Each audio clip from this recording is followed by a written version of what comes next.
Big Ten football and Big Ten weather. December has made it to Lincoln. It is cold. It is windy. A couple of inches of snow last night, but it's all gone now, and we're ready to play some football. We've got the Minnesota Golden Gophers, and we've got the Nebraska Cornhuskers. Hello, everyone.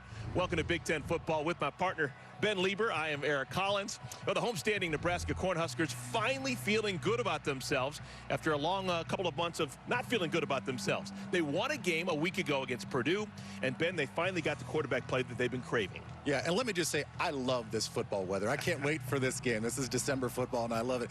Yeah, you look at Adrian Martinez, really interesting season so far. Start off the season a little slow, was benched for 2 games, came back the last 2 games, and has been playing with his hair on fire. 80% completion percentage, so he's quick, he's decisive, 3 rushing touchdowns, and the most important thing, 0 interceptions in those 2 games. But it's not just about him. Luke McCaffrey, the backup quarterback, between the 2 of them, 60% of their offensive yards on the ground between those 2 guys. He'll play quarterback, you'll see him at running back, and you'll see him at wide receiver. Don't be surprised to see both of these guys on the field at the same time.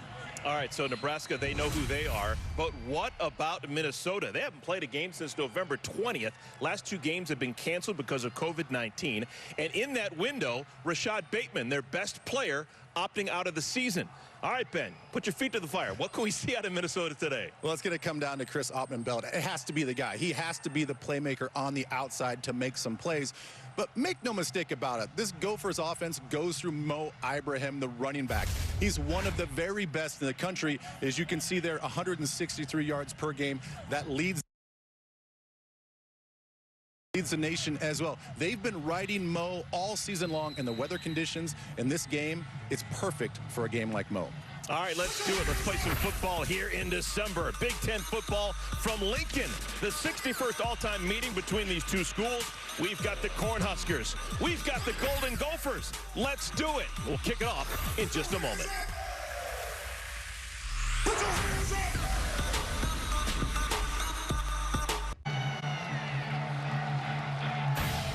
FS1 College Football is sponsored by Rocket Mortgage.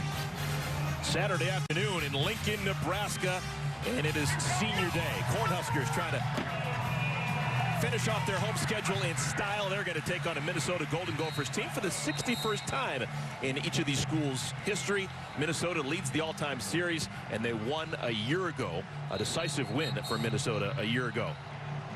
Each team has won half of the games over the last 8 times that they have met.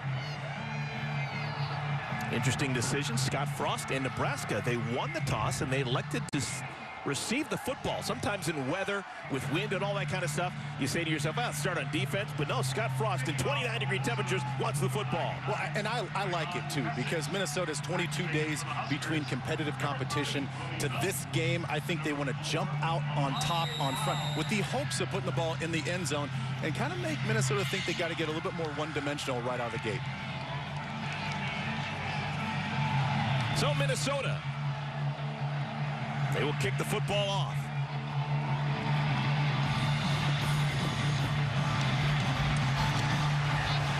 Left-footed kick and into the end zone for a touchback. The wind is at the back of Minnesota as they play defense. That means that Nebraska is going into the wind as Adrian Martinez leads his Cornhuskers onto the field.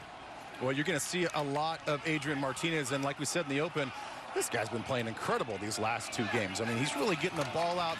They've simplified the offense a little bit to get the ball out on the edges. Now, they do want to get the ball down the field a little bit more, so watch out for some deeper shots early in this game.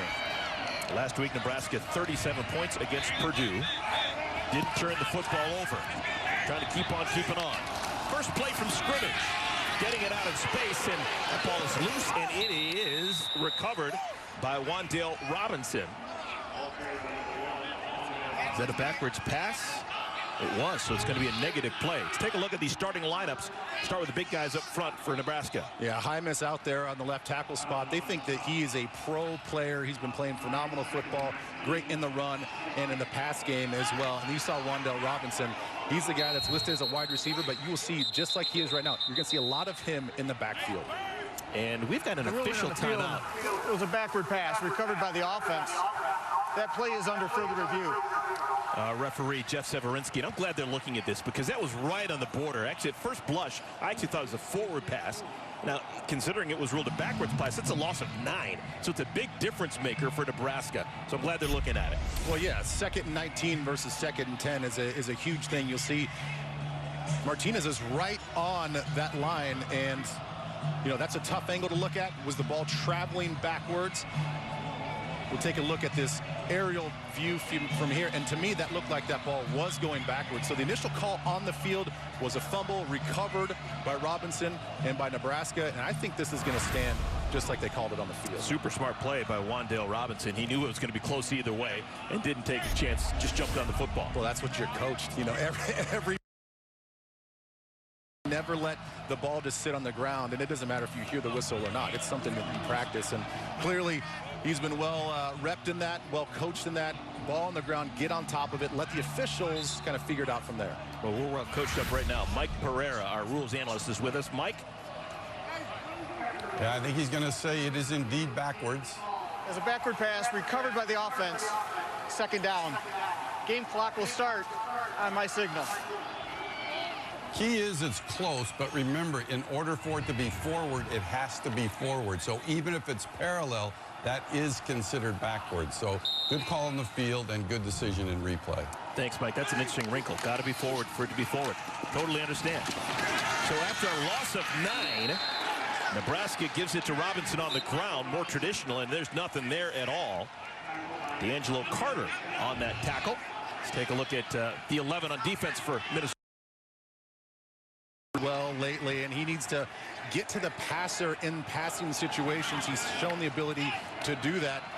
Mariano Sori-Marin, he's got to play a little bit better. He's been playing better the last couple of games. Watch out for him in space as well. 3rd down, and the exact same play they tried to Robinson on 1st down. This time they complete it, but for a nominal gain. Coney Durr comes in from his corner spot after a gain of just 3.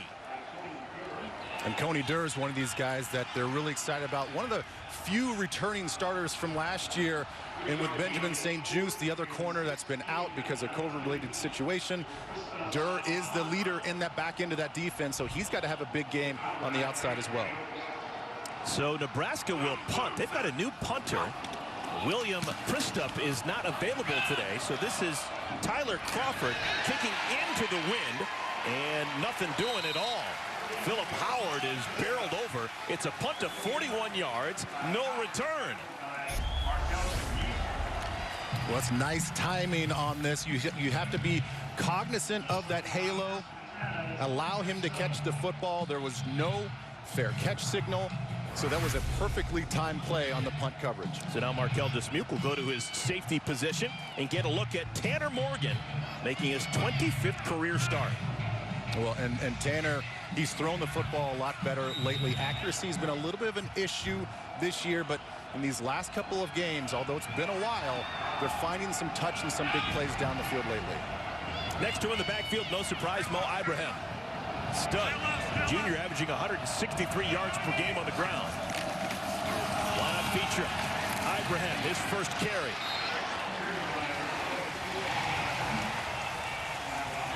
We'll take a look at the lineups for Minnesota. Keep your eye on Nathan Bowe. He's playing in place of John Michael Schmitz, the normal starter. So he is out. So snaps could be an issue in this game. When we talk about Mo Ibrahim, I mean, he's the guy that's going to have to carry this football team throughout this whole game. Rashad Bateman opting out, so this is the first game without Bateman. Coming into this game, he had 36 of the 76 catches for the Gophers as a team. Second consecutive carry, Ibrahim. And again, tough sledding. And a flag is down on the field.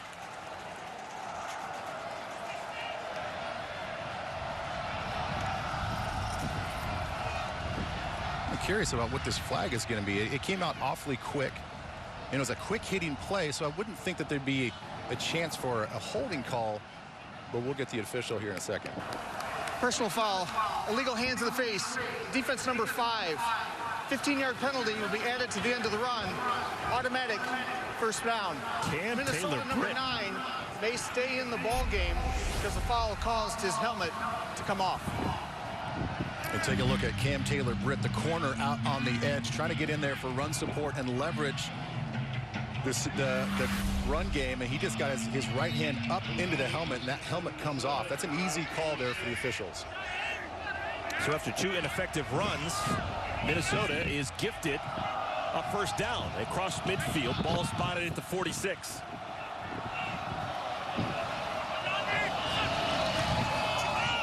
Play action, dart over the middle, incomplete. Looking for Clay Geary.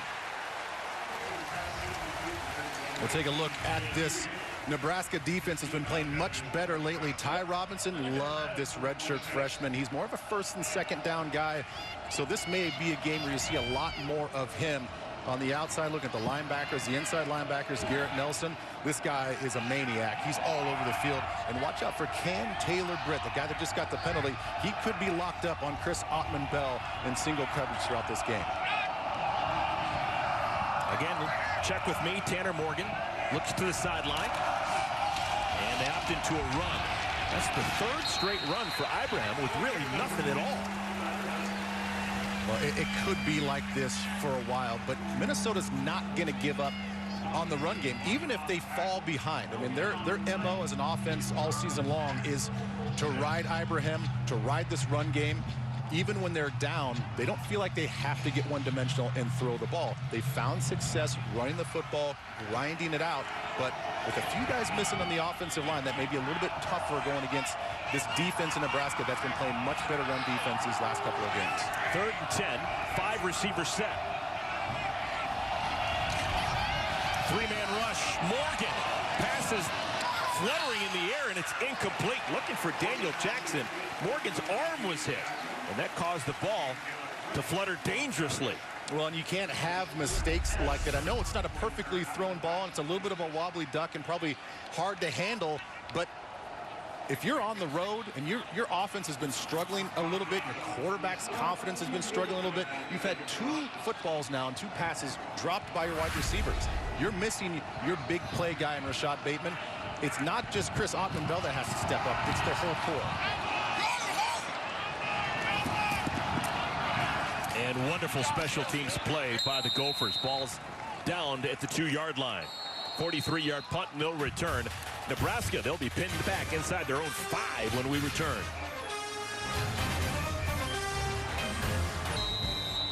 Well, both sides slow out of the gate with their first possession. Now Nebraska starts with the ball at the 4-yard line. Martinez, high snap out of the end zone. And this is Dedrick Mills. And he powers out across the 10 to the 11-yard line. A gain of 7 for the senior Mills. Well, and this is what's going to have to be better for Minnesota. As you see Josh Ani making first contact as a linebacker. That's great. Now just stop him. Make sure that he doesn't pick up extra yardage. Open field tackling and yards after contact is something that Nebraska does really well. Design keeper, and it's read beautifully. Rashard Cheney with the stop. It'll bring up 3rd down. Well, again, every defense wants to make sure that the offense is one-dimensional. Minimal gain on first down, minimal gain on second down, and now you get into a 3rd and obvious passing situation. This quarterback run game is something they're going to have to face all game long, but now they have to deal with the quick passes on the outside. 3rd down and 3. They put Mills out of the backfield. Another designed quarterback run. And Martinez has the first down. Pickup of 9. Well, once again, it's just broken tackles. You'll take a look at him here as he breaks through the line.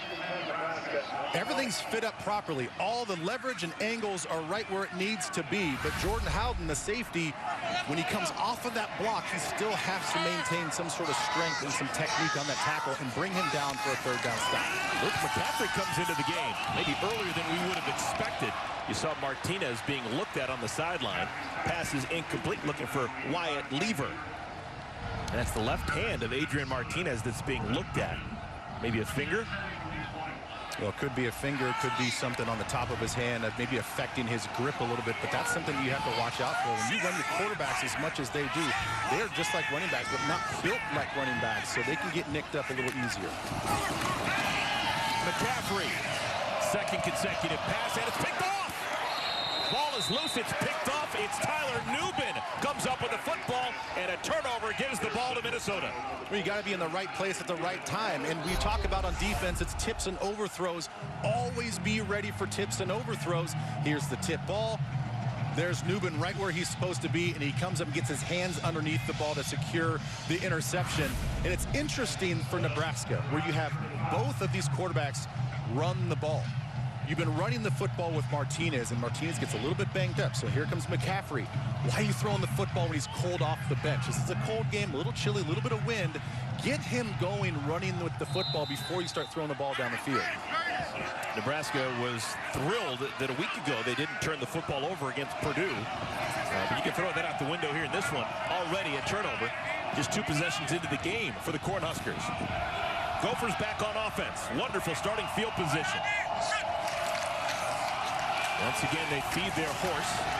Ibrahim, again, struggles to eke out a couple of yards. Give him 3. Well, I love the run support by Cam Taylor-Britt. He's the corner that we talked about. He's their best cover guy on the outside, so he's got those coverage skills. But they know that Minnesota's going to run the ball, so he's got to use one eye on the inside to make sure. All right, I got to check just to make sure. Is this an RPO? Is this play action pass? Once he sees the ball handed off, he was like a shot going down to make that play. Cam Wiley comes into the game in the backfield for the Gophers.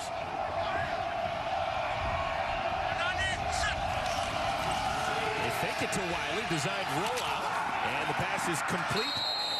It's Bryce Williams out of the backfield. Tackled by Deontay Williams. Mike Sanford Jr., the offensive coordinator for Minnesota, is hoping that they're going to catch Nebraska. You're going to see it come out right through here. Hoping to catch them in man coverage. They did not expect Taylor-Britt to be sitting out there in a zone coverage. So again, good eyes by Taylor to drift back in his coverage, take care of his guy, but also look back for any potential threats from the inside. 3rd down and 2. Remember, the wind is at the back of the Gophers.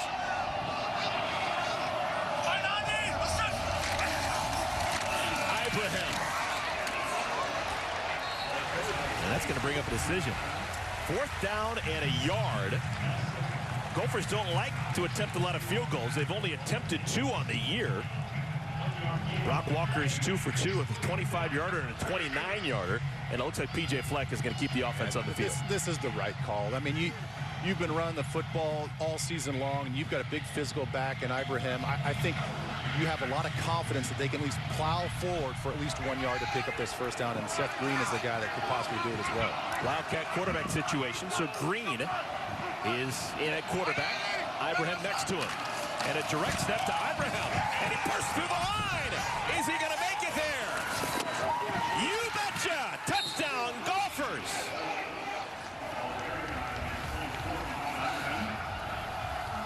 You see Ibrahim still on the ground, but you got to see this block by Seth Green. Now, Seth Green you're going to see this block right here. This is the Wildcat quarterback getting the key block. It almost worked like a combo block with Sam Schluter, where he then finished off the defender and wide open gap.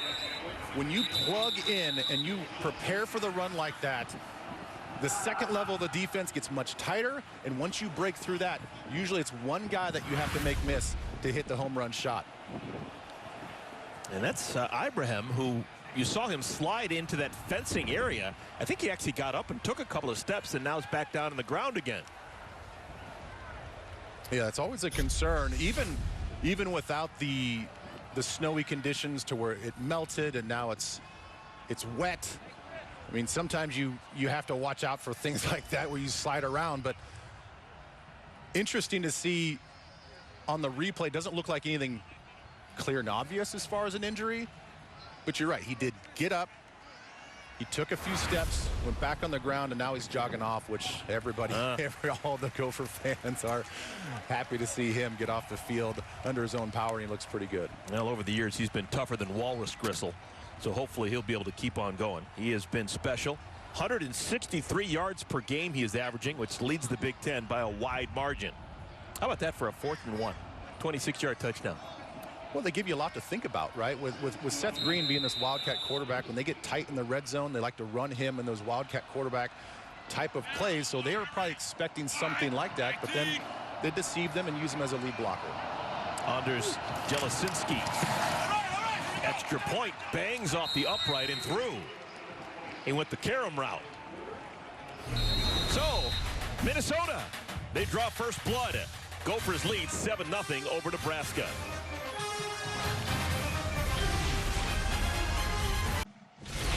Welcome back, everyone. Take a look at our progressive game flow. Last two possessions. The turnover for Nebraska led to a short field for Minnesota, and Ben Lieber, they capitalized. Yeah, they used Seth Green as the lead blocker, and then Ibrahim takes it in 26 yards, got a little bit banged up on that fall, but looks like he's healthy on the sidelines right now. But that's what you want. You want to turn takeaways into points, preferably get the ball in the end zone and not settle for field goals. So good transition there by the Gophers from defense to offense and 7 points.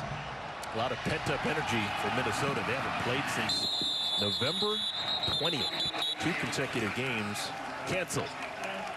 This will now be the third possession offensively for Adrian Martinez and Nebraska. Martinez missed the last 2 plays of the last possession as it looked like he was getting a left hand tended to. Yeah, taking a look at that left hand. Not sure what the injury is there, but he's in the huddle. He's going to come back out here for this series. Got that glove there on the left hand, but we'll see if we can get him to run the football a little bit more effectively, as Minnesota's doing a decent job of kind of keeping him contained. Junior from Fresno, California. Adrian Martinez with a pop pass. Xavier Bates. And nothing doing at all. Wonderful team defense play. Jordan Howden, junior safety, with the tackle. Well, we kind of wondered before this game started what Minnesota was going to look like after 22 days off. Were they going to be a little bit rusty, which is understandable, or are they going to come out energized, refreshed, playing fast? I got to say right now, it's the latter. They are playing fast. They're playing aggressive, especially on the perimeter and out in space. Martinez passes low. It is scooped up off the shoe top, so it's a completion. Robinson, gain of 6. It's 3rd down and 4. And I think a lot of people want to see more of Robinson as a true wide receiver. We've talked about his play as a running back, but he had his best game as a wide receiver last week versus Purdue. And I think that this offense actually is a little bit more efficient, a little bit more explosive with him out there on the outside.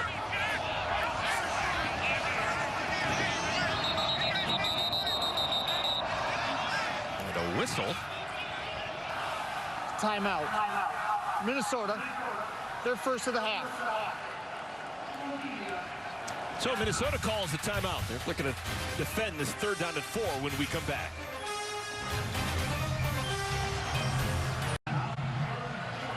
Well, welcome back. And Minnesota wisely took a timeout on defense because of this situation here. You're going to see these 2 guys manned up, and then Sori Marin, the linebacker, watch him go out and cover Wan'Dale Robinson as he breaks from the formation. That is a no-no. You do not want that matchup with a big, tall linebacker on a quick, shifty running back / wide receiver in space. 245-pound linebacker on Robinson. Good luck. After the timeout, nice play call. And the first down is picked up. Mills, the running back, needed 4, got 6. Well, they came right back with the same coverage, although Nebraska sort of changed up what they're wanting to do. And good job by Sori Marin that time, fighting through the trash to get to the back out in the flat. First time we've seen Nebraska play with a little bit of pace. Mills, right side. Tripped up. Gain of just a yard. James Gordon on the tackle. And a really nice job by Gordon, just avoiding the blockers and getting into the hole and just knifing inside to make the solo tackle. Again, the tackling issue is going to be a big thing to watch all game for Minnesota. So far, doing a pretty good job with this possession.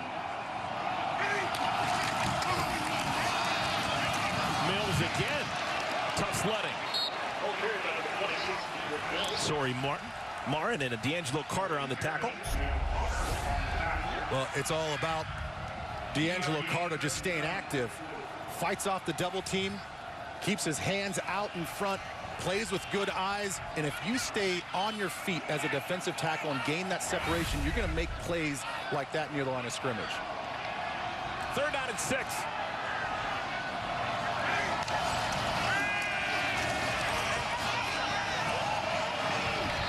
Couple of Huskers over there, but no one really close to the football. And it's going to bring up 4th down and 6. Well, the coverage has been great here for Minnesota.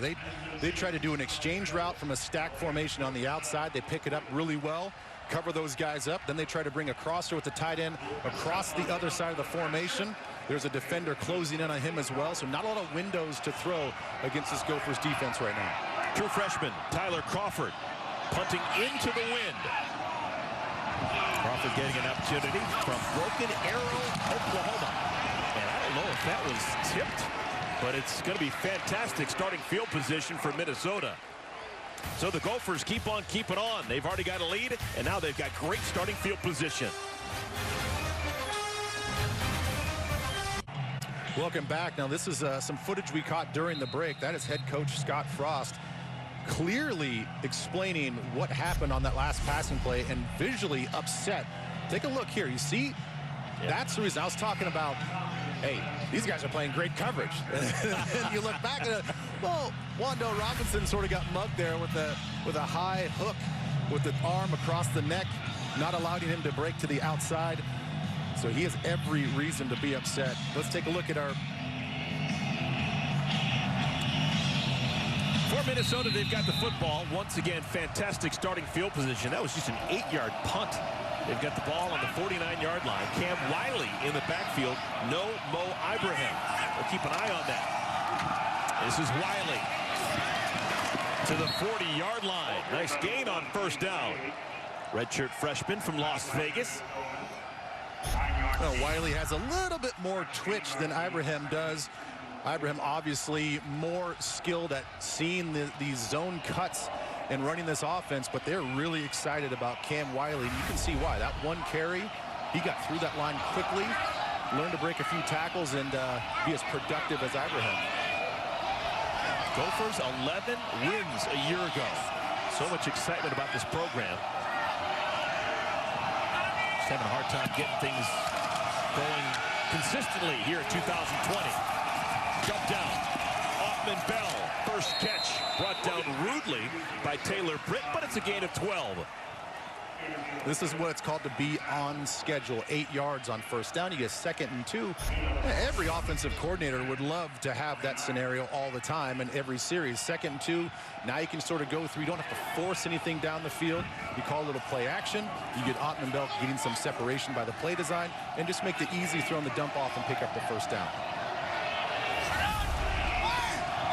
Still no Ibrahim. Trayson Potts into the game for the first time. And this is Potts. Wrestled down close to the line of scrimmage. JoJo Doman on the tackle. No gain. Potts getting playing time. He's from Williamsport, Pennsylvania. Little League World Series in his backyard. I've always wanted to go, but I've never gone. That's not on my bucket list. No, I've got other places. Yeah, I got a fish I want to fry. That's. You still got a long life that you see. I like watching the adults play. 2:59 remaining here in our first quarter. Cam Wiley in the backfield. Play clock's down to 2. Morgan in traffic, and it's dropped. Looking for Michael Brown-Stevens. Well, that is the 3rd, at least on my count, the 3rd drop by the wide receivers and the pass catchers for Minnesota. And again, it's talk about being on schedule. It's hard to be on schedule when the guys aren't catching the football, you know, and those aren't, you know, there's a couple, maybe one tough throw in there, tough catch, but that, even though it wasn't placed right on your numbers, you got to come down with that because it's a good job finding a little space in that zone. Decent job by Tanner getting the ball there. Got to make that catch. Maybe 4-down territory. We shall see what happens here on 3rd and 10. Morgan dumped down over the middle, and the tackle is made, and it's going to be enough for the 1st down. The whistle blows. Ball came out late, but the runner was down. Potts took a big hit late on that catch, but I think he's got enough for the first down. There's a catch. The runner was down prior to the ball coming out. Timeout for an injured player. Let's take a look at the end of this play. The ruling on the field is that he was down before the ball came out. Good initial contact. And yes, that to me is, I think that's a good call on the field, and he fell right on the first down marker. Another look at it. The ball was slightly moving, but not enough to make me think that he was losing control on his way down to the ground, and more likely that he lost the ball when he hit the ground. Injured player for Nebraska, sophomore from, actually right in Lincoln, Luke Reimer, North Star High School. So he is still being looked at and now gingerly walking off the field. Coaching staff talking about the great ability and wonderful future of Luke Reimer. But he'll have to come off the field as it's first down and 10 for Minnesota, already up 7-0. 26-yard touchdown run. Mo Ibrahim. Haven't seen him since. Well, it's curious and interesting because he didn't seem like it was any sort of lower body thing. We saw him on the sidelines a little bit, kind of pointing to his chest a little bit, maybe thinking that he got the wind knocked out of him, but clearly not strong enough, not good enough to be back in this game. Williams and Wiley, the backs in the backfield next to Morgan. Now they spin Wiley out, and they give it to Williams. Inside the 15 to the 13. Just wouldn't go down. A pickup of 5 yards. And all of these backs have shown the ability. Now this is the zone running scheme. You're going to see all these guys going this direction, and now it's up to the running back to find that crease and find that hole. In this zone scheme, it's not always like, hey, you got to hit the C gap. Hey, you got to hit the D gap. It's going to stretch that way, hit your landmark, get the defense to overcommit, and then cut it back. Well, that's good to see him back on the field. Ibrahim back in for the first time since his touchdown run.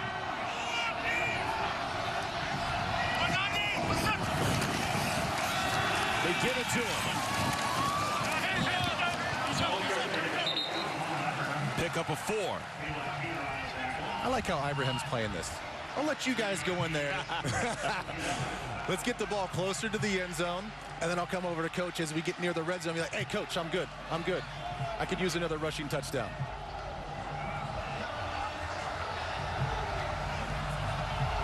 So closing in on the final minute of our first quarter. Gophers haven't been in a hurry at all on offense. They've been using up the majority of the play clock. Yeah, and I think that is obviously because of the running style and because the defense has been a little leaky this year. They want to limit the amount of possessions their defense is on the field. Third down, Wildcat situation, and that was snipped out beautifully. Caleb Tanner makes the tackle, and Seth Green, who has been so effective in that Wildcat for 4 years now, unable to get the first down. It's a loss of 2.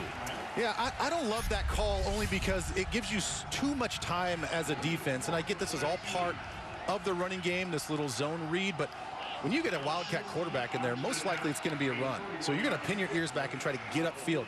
You want to take that direct snap and hit that play and hit that hole immediately and not wait for any sort of read.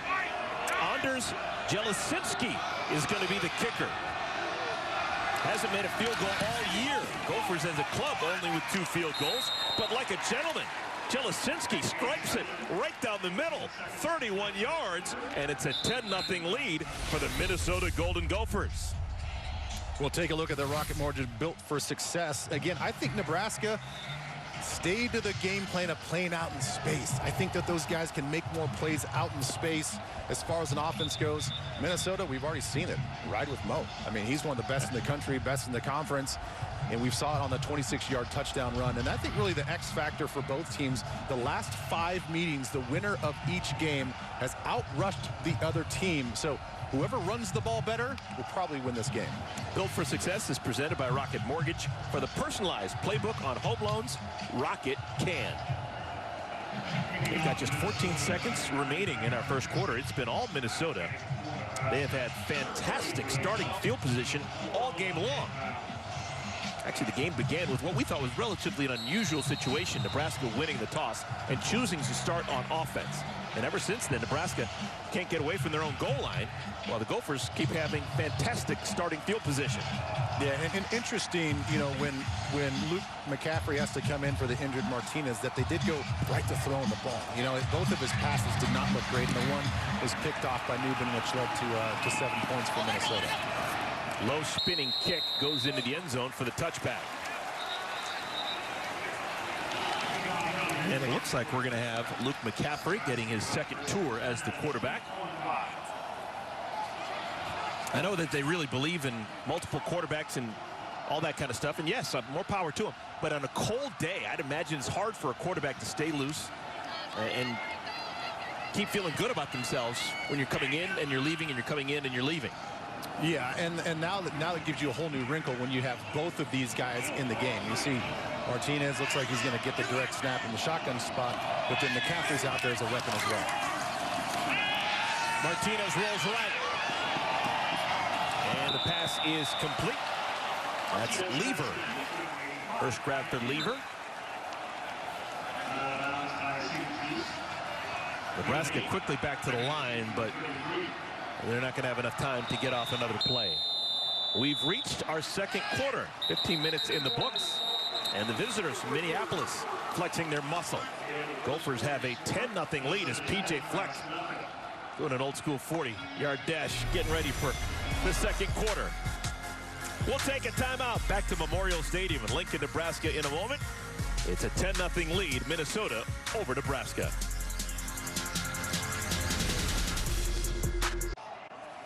Take a look at our team comparison, sponsored by Credible.com through the first quarter. Well, I talked about the winner of the last 5 matchups win the game on the ground, and so far that's the case right now. 10-0 Minnesota. They're also winning the game on the ground, so something to watch out for here. Second down and 2. First play of our second quarter. Robinson out of the backfield. Oh, what a hole! Wan'Dale Robinson pushes a blocker out of the way. Still on his feet. Fantastic run by the sophomore. Knew where he wanted to go. Well, it's the same sort of setup. You're going to get all these guys going that way, and he's just going to cut it right back. See how he stretches it front side and gets everybody on the defense to sort of turn their shoulders and overcommit to the right, and then it's just a foot in the ground, and you see the speed. He had to push his receiver to get out there to block for him. Oliver Martin was just in the way. Quarterback keeper Martinez skates through that hole. That's a 47-yard run by Wan'Dale Robinson. And all of a sudden, life for Nebraska. A little bit of life. You see a little bit of pep in the step. You can see these guys a little bit more engaged after a big play. So again, keep to the ground game for both sides because you're going to pop some big plays. Gain of 7 for Martinez. Second down and 3. Ball's at the 13. Robinson's got it again. Met in the hole with violence. Mariano Sori-Marin, the tackle.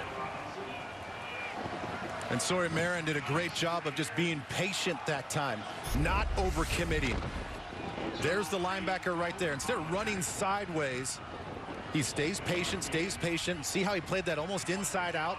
Don't overcommit and run to the line of scrimmage and try to get to the outside. Keep your eyes on the running back because he's most likely going to cut that ball back. 3rd and 1. Martinez has the first down. Not going to take any chances. So it's 1st and goal inside the 10.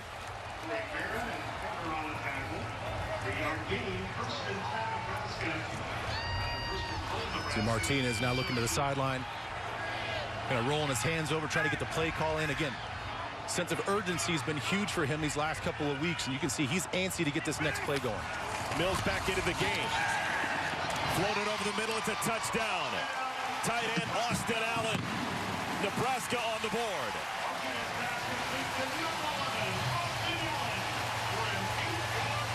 Just a nice job when you show this inside zone read and these inside zone plays the whole way down the field.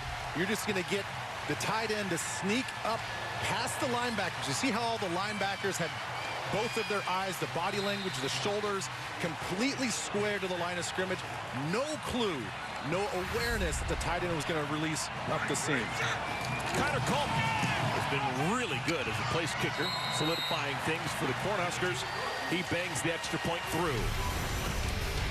So Nebraska, they've made this a 3-point game. 10-7 in Lincoln.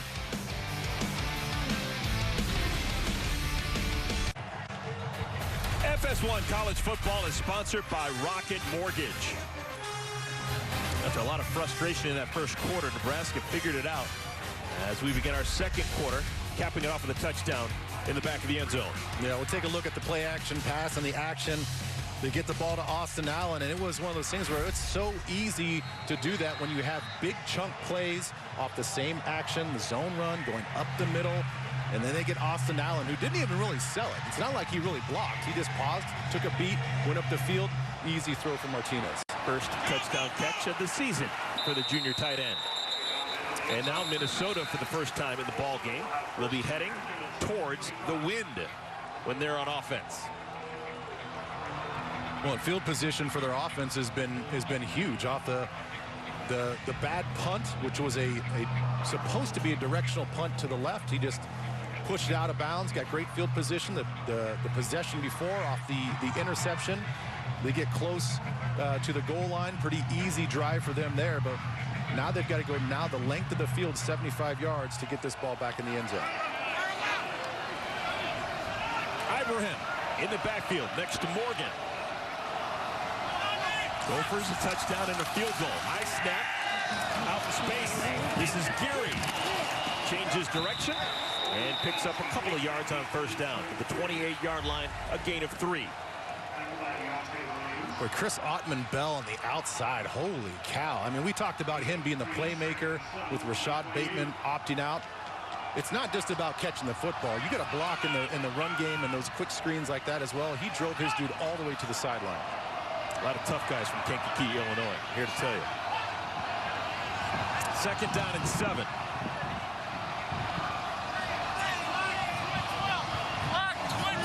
Again, Gophers in no hurry. They let that play clock go within 5 seconds. And maybe they should have been in more of a hurry. P.J. Fleck has to barrel off the sideline to call a timeout. Timeout, Minnesota. They're second of the half. That's the second time that P.J. Fleck has had to bail out either the offense or the defense here in the first half. Yeah, the one on defense made a lot of sense. You don't want your big linebacker on the quick and shifty. We'll take a look at right there. That's what I'm talking about. That's the block that I was talking about with Ottman-Bell. Look at him engage that block. Look at him drive all the way down to the ground. That's a pancake. That's JoJo Doman. That's not a corner. That's an outside linebacker. You want to talk about finishing a block. Normally we talk about that with offensive linemen getting pancakes, but the big physical dude out there in Ottman-Bell. 6'1", 215 pounds. Pancake Doman, who's 6'1", 230.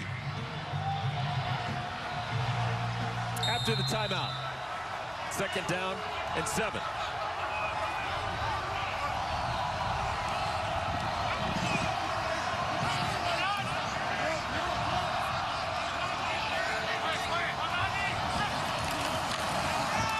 Play action. Morgan.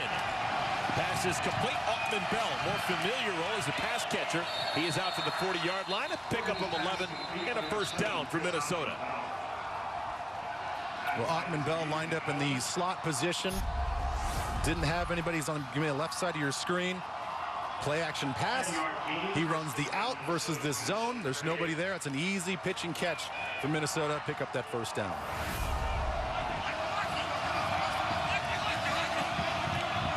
.32 career game for Ottman-Bell. Well over 1,000 yards in his career as a Gopher. Now the unquestioned #1 option with Rashad Bateman opting out. And the play clock again dwindling down. And this time the Gophers were bailed out by their head coach.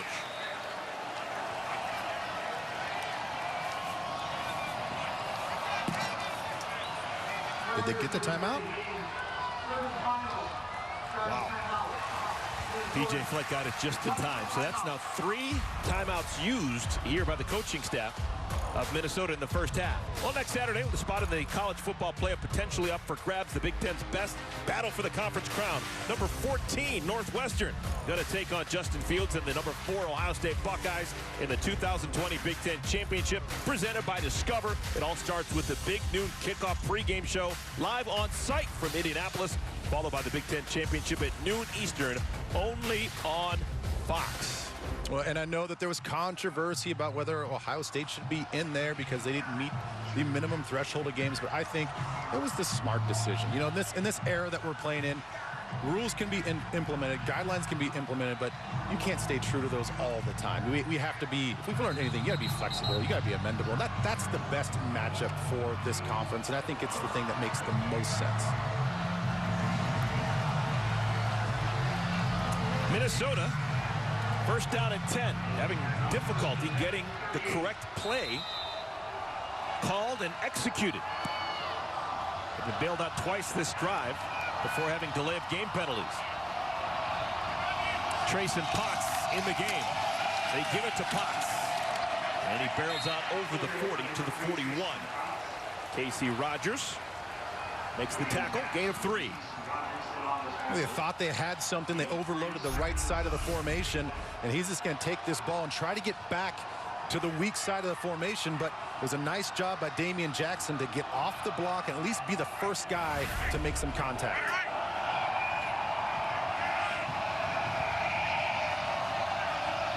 Again, no Ibrahim. It's Potts in the backfield. They get it to Potts. And Potts changes field. He's got room right side, which quickly goes away. Deontay Williams came in from his safety spot and makes that a 4-yard gain when seemingly it could have been a lot more. It did seem like that, right? It looks like he's going to catch this ball and make a decision. And usually if you're going to err anywhere, just get upfield. There's the initial block. Cut to the left. You use your blocker and your offensive lineman and be tight to his hips and close off some of that space. Don't dance around and go lateral. You're not going to pick up the first down doing that. Line to gains the 48. Ibrahim back in the game. Morgan steps up in the pocket, has a man, it's complete, still on his feet, it's Ottman-Bell. First down and then some. 25 yards for the big play Gophers. Well, nice play design. We're seeing a lot of zone coverage here by this defense. This time he's the Z receiver, the single receiver on the right side, and he finds that nice little soft spot in the middle of the field. It's an easy throw for any quarterback between the hashes. Good touch, good completion, nice first down there for the Gophers.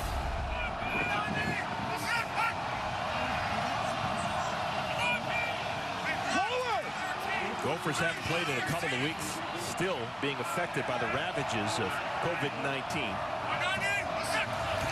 Trying to mix and match all over that offensive line, and the offense has been relatively impressive already. Touchdown and a field goal, and now this drive closing in on the red zone.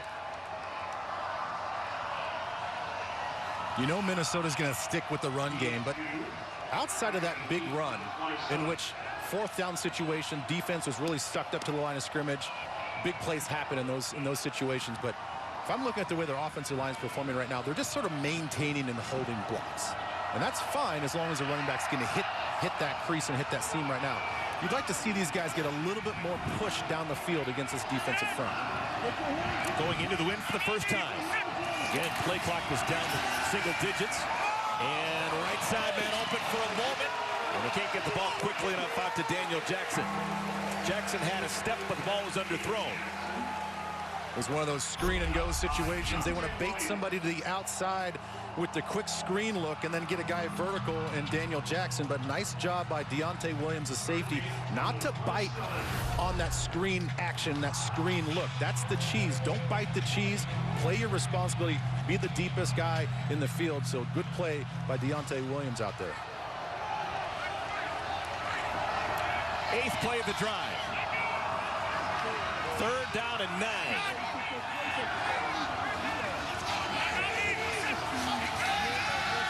Screen. Not going to work. Brown Stevens driven back, and it's 4th down.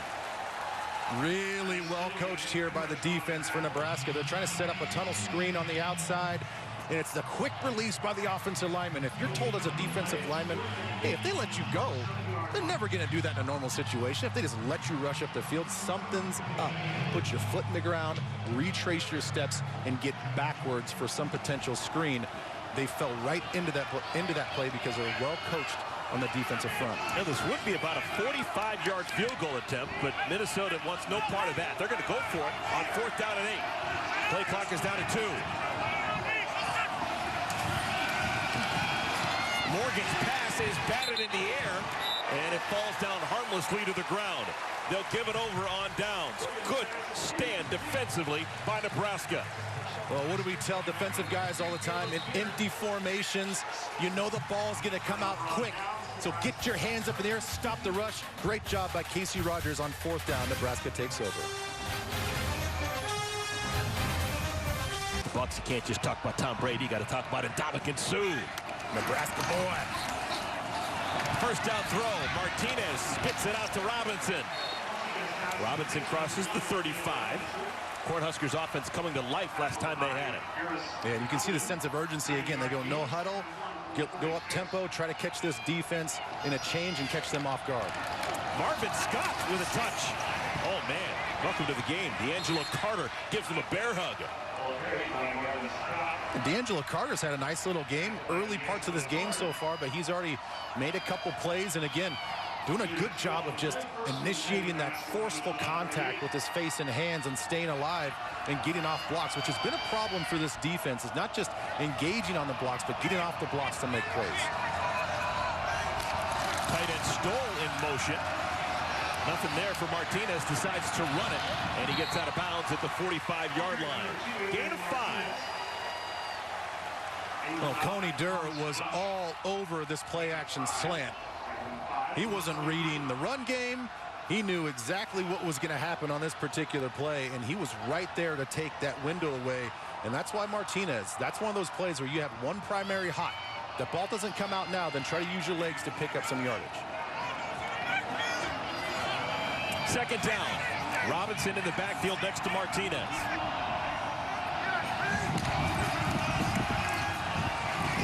Tons of time for Martinez. Now decides to scamper. Looking for the marker, and he gets there. Man, he's got good feet. Yeah, he really does. And this is where, you know, the dual threat identity and the skill set really hurts a defense, because Minnesota's defense did everything they're supposed to do on that play. They covered everybody up. Now the pass rush, the 4-man rush should provide a little bit more pressure. But when you've got an athletic guy like Martinez, that's how he can hurt you, and that's how he can pick up first downs. The give to Robinson. He was probing. He was looking all over that right side for a crease that never emerged. D'Angelo Carter again in that mix. There's Carter right in the middle of your screen. You know, he's got to take on the center. Does a nice job there. Again, just staying alive, keeping alive all the way up front. Keontae Shad at number 32 doing a good job getting off the block as well and making the initial contact. Second down at 10. Dart complete. Tight end Stoll, his first catch. Pickup of 13. Man, these tight ends are huge. You got 6'8", 6'6". Stoll is the small guy, 6'4". Another pass play, again complete to the tight end Stoll. Well, we talked about Austin Allen catching that touchdown pass, but you also have Travis Vokalek, Jack Stoll out there. Yes, they're big, tall, great blockers, inline blockers. They can split out. They really, to me, are a bigger key to this offense, both in the running game and the passing game. I'd expect them to involve those guys more in the passing game as this game goes along.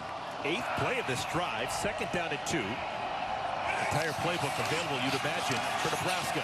They want the whole ball to wax. To the end zone, incomplete. Oh, Robinson was open. And you see who's guarding him. It was the linebacker, Sori Marin. Boy, they found the mismatch that they were looking for. It's just, there's the separation, and you know, sorry, Marin. I mean, you can't fault him for being behind like that. I mean, Robinson is one of the more skilled, quick, gets up to speed fast. Just a bad delivery or accuracy down the field. On 3rd down and 2, Martinez dives across the first down line. Knew exactly what he needed to get. Well, and that's why you take shots. You know, if you take shots on 2nd and 2 because you're pretty confident that your running game and your offense can pick up 2 yards. And again, that's sort of the behavior and the mentality and the tendencies as a defense that you have to always keep in mind. You know, those 2nd down and shorts, that's when people, especially across the 50, will take shots. Another quick hitter. Robinson tackled immediately. Justice Harris on the tackle. Well, going back just a couple of plays ago, remember when that matchup of linebacker on Robinson happened in the first quarter, the Gophers had a timeout to use to stop it. Yeah. They burned all their timeouts. So if Nebraska can scheme into that matchup again, Gophers are defenseless.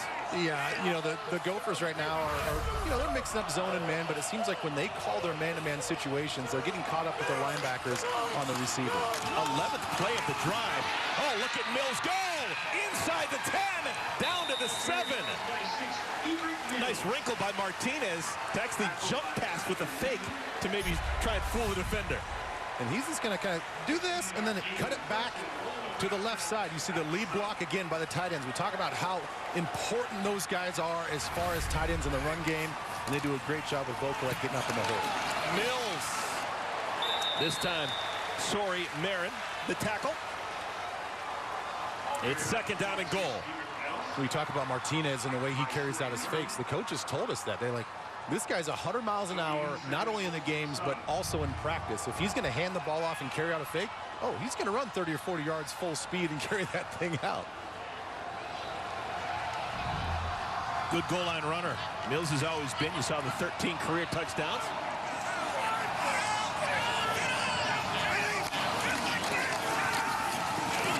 Martinez, touchdown, Nebraska. 7-yard scamper, Adrian Martinez. 5th rushing touchdown of the season. Well, Austin Allen caught the touchdown pass, and now he's going to get the key block. Watch him work up inside on the linebacker, James Gordon. Combo block, come right off. Good eyes. Good job of not burying your head in on that combo block. Get up to the 2nd level and spring your quarterback into the end zone. Center Cameron Jurgens just laid out Jordan Howden as well. Extra point is true, and the lead is 4 for Nebraska. Happy days are here again in Lincoln. Cornhuskers lead by 4. Brady Quinn, nobody does it better. How about that drive for Nebraska? 8 plays, 73 yards, and it was the lion's share of work done by Adrian Martinez. Yeah, in the play selection, 8 runs versus the 5 passes, so a little bit more run heavy. And again, we talk about winning the game on the ground for both of these teams. At the end of the first quarter, it was all Minnesota winning that ground game. Now Nebraska's taken that lead 110 yards to 50 yards for Nebraska on the ground. We've got a timeout. When we come back, Minnesota, they will try and answer this last touchdown run by Adrian Martinez.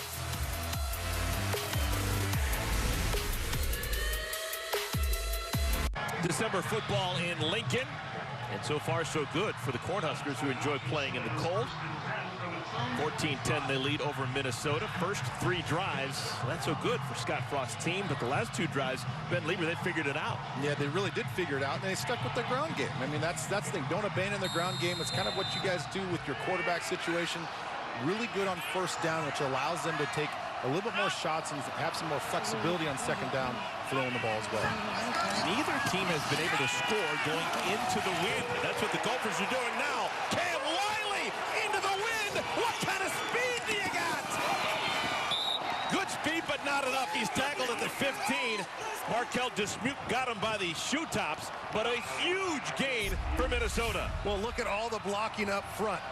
All of these guys are blocking, and then he's just going to find a seam on the inside. Again, leave it up to your running backs to use their vision. Find that green grass, find that crease, and then when you hit it, You got to hit it now, and you have to hit it with speed. Just not enough speed to get in the end zone. 61 important yards. Gophers knocking on the door. Ball at the 14-yard line. Ibrahim into the game.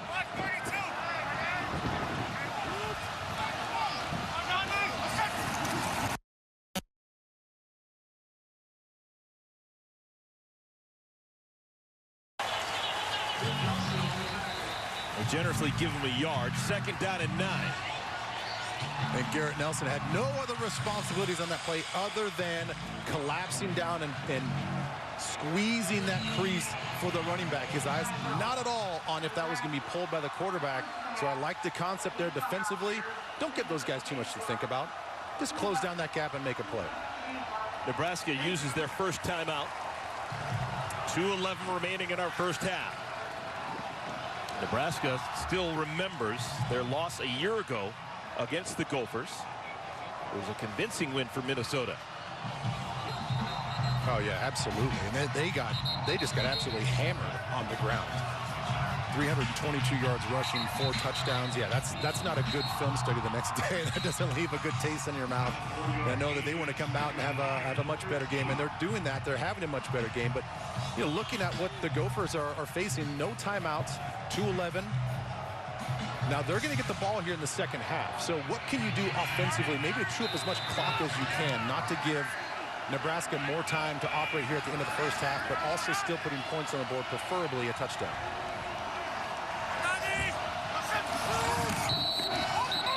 And flags come down. I think it's going to be a false start on Minnesota. Prior to the ball being snapped, false start. Offense number 76. 5-yard penalty. 2nd down. That's the first penalty whistled against Minnesota. Well, he's calling it 76, but there's really not a 76 on the field right now. That was pretty much the whole left side of their line. You see Schluter over there, Andrews, normally the right tackle playing left guard because of some guys that are unable to play on the offensive line for this game. 2nd and 14. Going into the wind. Morgan. Dangerous pass. Almost intercepted by Williams. Boy, that was a tight window. Yeah, that was completely telegraphed right from the get-go. He was looking to his right. Williams saw that right away. You're going to see the target to Ottman-Bell. And look at how he just jumps that route. He knew by body position he was not going to break it to the inside. So once he made his break to the outside, he followed suit and about picked the ball off. 3rd and 14.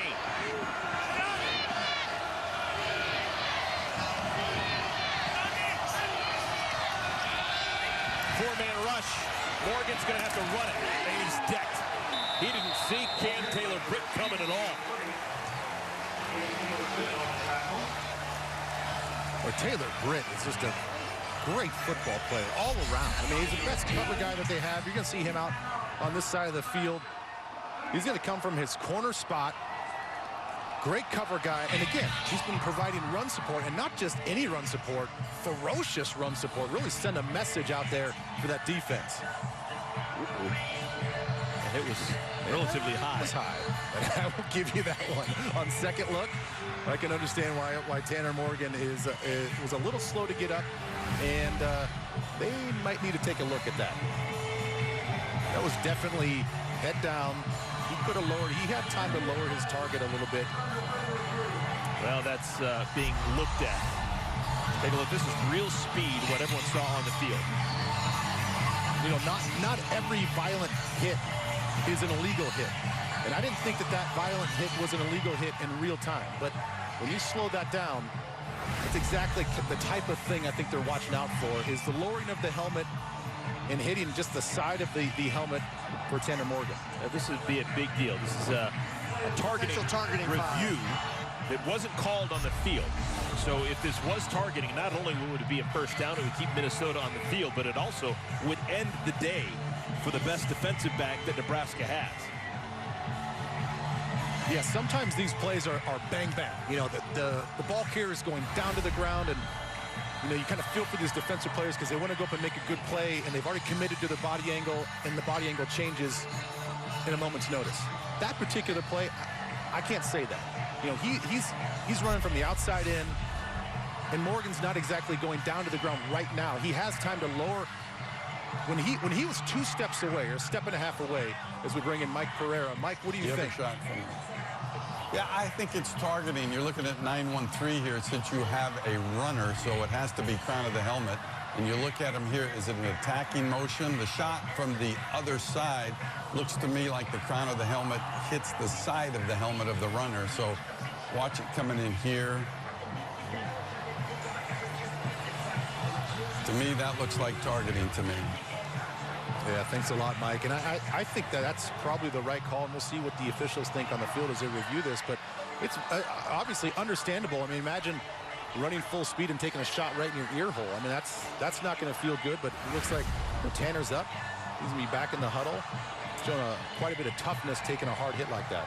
Oh, Benny, I could also make the argument that Tanner Morgan, if he had actually seen Taylor Britt coming, maybe he would have ducked a little bit more, and he actually could have avoided the targeting.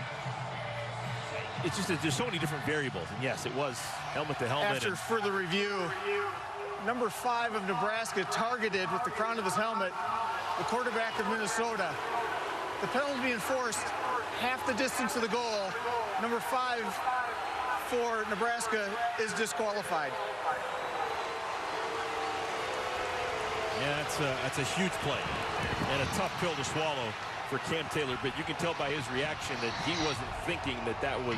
No, he's just going out to make a strong play. I get it. I don't think it was anything malicious, and, you know, he's just trying to go out and make a hard football play. But, you know, I think that he did have time to lower his targeted angle. He could have went lower. He could have went more from the midsection.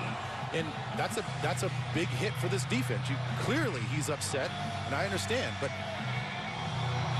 he could have avoided that. That's the thing. He could have avoided that play, and now you lose one of your best, probably your best defensive player on defense. And you see how important these few games that you actually have are to these players. Gophers stay on the field offensively. Ibrahim inside the 5, and now they can work on the clock.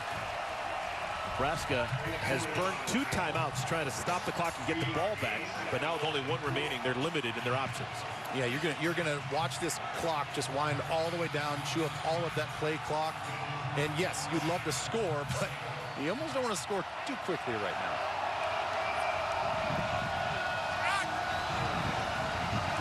Still tons of time on the play clock. Bit of a surprise. They left 11 seconds on the play clock. Back to the end zone, the tight end. Blevins, span forward, touchdown, Minnesota. Well, very similar to what Nebraska did for their first scoring touchdown. The quick little play action pass, and you're going to get span forward to go right up the gut. Doesn't really sell like he's going to run block. Just goes right up the seam. Everybody thinks that you're going to hand the ball off, and they wisely call a play action pass. And I agree with you. They had 12 seconds on the play clock when they snapped that ball. They should have let that thing go down just a little bit, then throw the football. Obviously, you don't want to take the score away, but now you leave quite a bit of time here for Nebraska to possibly get a touchdown or put some points on the board at the end of the first half. A couple of oddities with that touchdown. It's the first touchdown for either side, first score for either side into the wind. And for Brevin span forward, not only is it his first touchdown of the season, it's his first catch of the season. So it took a while, but he's smiling now. Gophers back on top. They lead by 3 with 1:23 remaining in our first half. Well, we wondered going into this game how big the tight ends were going to be really in the whole package. Coke Kieft is out. Jake Paulson is out. Austin Henderson, a freshman from Nashville, suited up, ready to go. So they're missing 2 of their main tight end targets, and span forward gets the call up near the tight red zone. So we wondered, how are these tight ends going to play in this game? How many are going to play in this game? Who's going to be up and going? And that's really been the theme for this whole Gopher team throughout the whole season.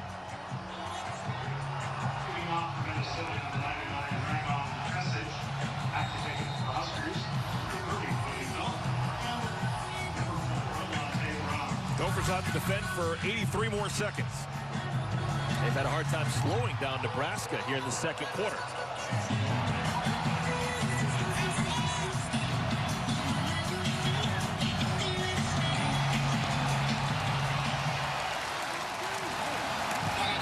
And returning it, Terrell Smith. Alante Brown out across the 20 to the 24. Well, senior day. Memorial Stadium, Lincoln, Nebraska.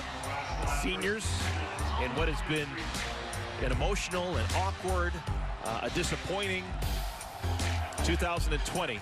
Everything is different in 2020, and senior day is different across the country than it has been over the years. There's Diedrich Mills' mother, Sharon Mills. We're told it's the first game that she has been to. What a day on senior day. Yeah. Good to have family there. Pass is complete. Cade Warner with the catch. Martinez was hit as he threw, and fortunate that that ball was actually plucked out of the sky by one of his own Cornhuskers. Gain of 4. Yeah, they're real lucky there. That ball floated a lot. That's a dangerous ball when it's just floating like that in the air for so long. And now Martinez, very comfortable running the football, actually stays in bounds. We saw him earlier in the game rubbing his left hand after a quarterback run, and this time you're going to see him just take a weird shot from his own player on the shoulder. He's kind of needing to work that thing out as well. Nothing doing at all. Ramir Johnson out of the backfield is tackled immediately. Yeah, and St. Just on the play before did a great job of getting the ball carrier down. Obviously, they're trying to angle to get to the sidelines to stop this clock, to give them some more time to operate.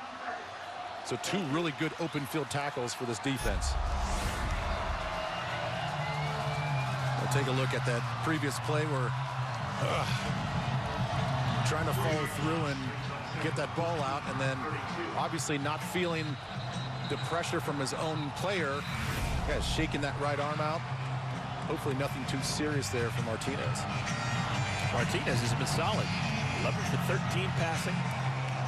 Not really taking too many deep shots. He's only completed passes for 70 yards, but he's been efficient on the ground. 9 carries, 48 yards, and a rushing touchdown. And no turnovers. The only turnover in the game was under the watch of Luke McCaffrey, who threw a tip ball pick in the first quarter. Nebraska's used their final timeout.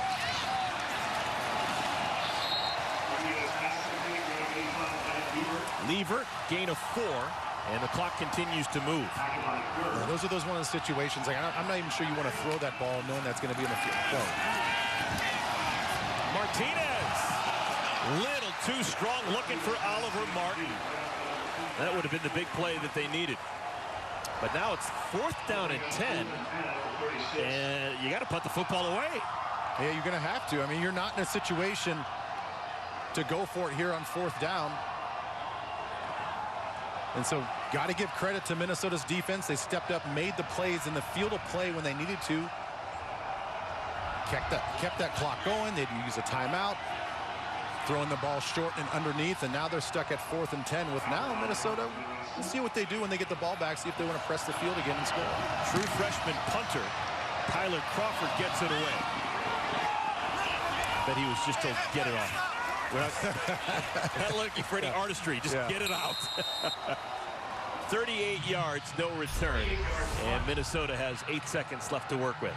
Here's the miss by Oliver Martin. Now that's 2 different times now. He missed Wan'Dale Robinson early in this game when Robinson was lined up again on the linebacker. Could have been, should have been a touchdown for Nebraska. And then he misses a wide open Oliver Martin as well on that play. Going into the win, you'd imagine not much to talk about here from Minnesota. It's either take a knee or hand off between the tackles.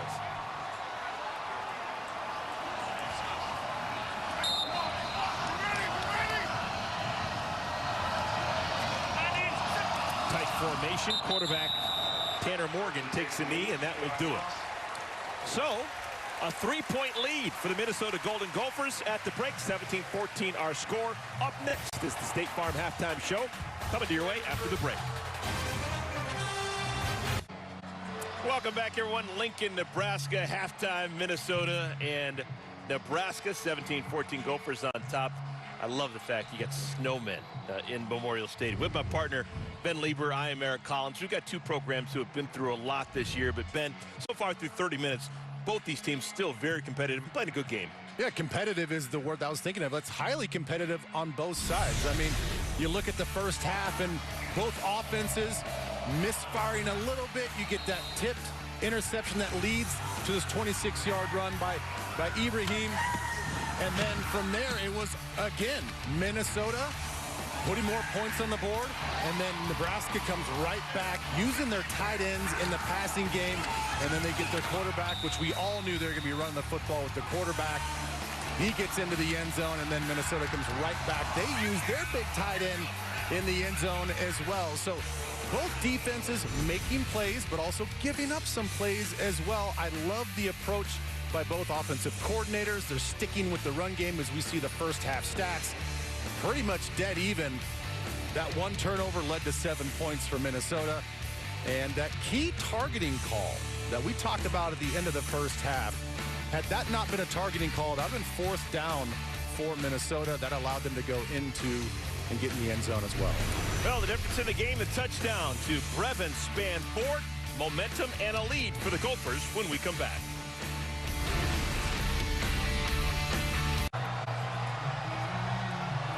Start of our third quarter. Minnesota trying to beat Nebraska for a second consecutive season. They've got a 3-point lead on the Cornhuskers. Minnesota will start on offense to begin our third quarter. Tanner Morgan hasn't really done anything too spectacular, but his team's got the lead, and that's what you want your quarterback to do, win the ball game. Yeah, he's been efficient. And again, I talked about the 3 drops in the first quarter, and I think that's significant. You know, he's played a pretty clean game. They really haven't taken a lot of shots. You see, you know, you're missing your big guy, Rashad Bateman. So what do? Well, let's find some more targets. We don't have to target just Wan'Dale. Let's spread the ball around, give this defense a lot to think about. Yeah, with no Rashad Bateman, Morgan spread the sugar. Geary with his second catch of the season. Spanford, his first catch of the year. Brown Stevens, second catch of the year. So guys who weren't utilized a lot through the first 5 games getting an opportunity here in our first 30 minutes. Nebraska will kick off into the wind.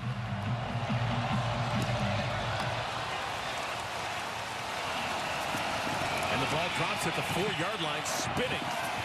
And the Gophers, Cam Wiley can only get it to the 13-yard line.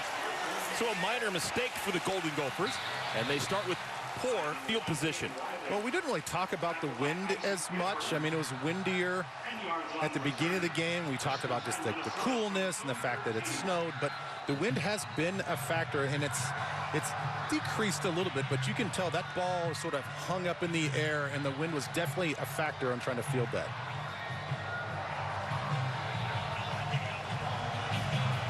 It looks as if it's going to be Quentin Newsome. Quentin Newsome is going to be the new corner in the game for Nebraska. He's the true backup to Cam Taylor-Britt. So we'll see if number 6, Quentin Newsome, is targeted by this Gopher offensive team. Not yet. They start on the ground. Off right tackle, Mo Ibrahim, 4-yard gain. Well, and Newsome, you talked about him filling in for Taylor-Britt. And this is not the only time that he's had to do this. Taylor-Britt targeting call in the Ohio State game as well. So, unfortunately, he's familiar with having to come into the ball game and play significant reps. Cam Wiley in the backfield next to Morgan.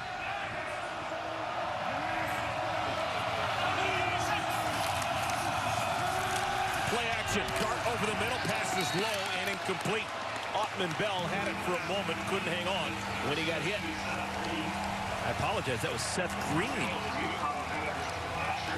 You know, I like having and seeing Seth Green out there a little bit more than just the Wildcat quarterback. You know, as a defense, you know your scouting report is every time you see 17 come into the game, you start thinking, okay, is he running? Is it the running game? What do we got to think about? But you split them out, you think of him as a flex tight end. Sometimes it's a little harder to match up, and you don't quite know what they're going to do offensively. 5 receivers in the game.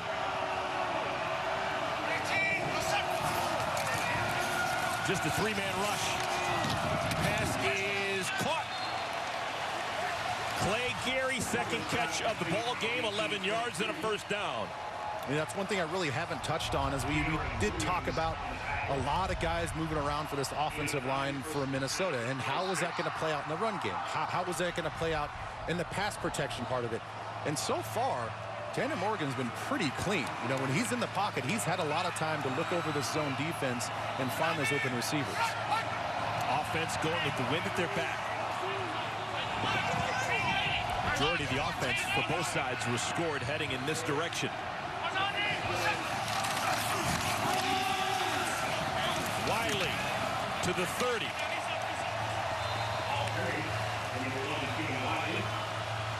I sort of like how Wiley's able to stay patient, just watch his footwork, never too urgent, like he's got to make a play right now. Eyes up and just keeps his body moving forward. Sometimes, again, that zone running scheme, sometimes that lane declares immediately, and sometimes you got to wait for it a little bit and make your own ground. Still no Ibrahim. Normally he is the workhorse. Play clock is down to 5.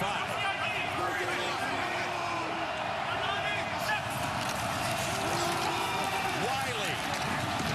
Another first down for Minnesota. This gets tough. Nick Henrich on the tackle, but the chains will move for Minnesota. Well, and you may be wondering why the Gophers are taking so long to get these plays off, is because they're looking for direction from the sidelines. They're trying to look at with the secondary how they're playing over the top of their offensive wide receiver formations. And sometimes the way that Nebraska is playing, they're putting an extra safety over the top. They might use this guy over the top, so that's going to declare maybe we should throw to the weak side.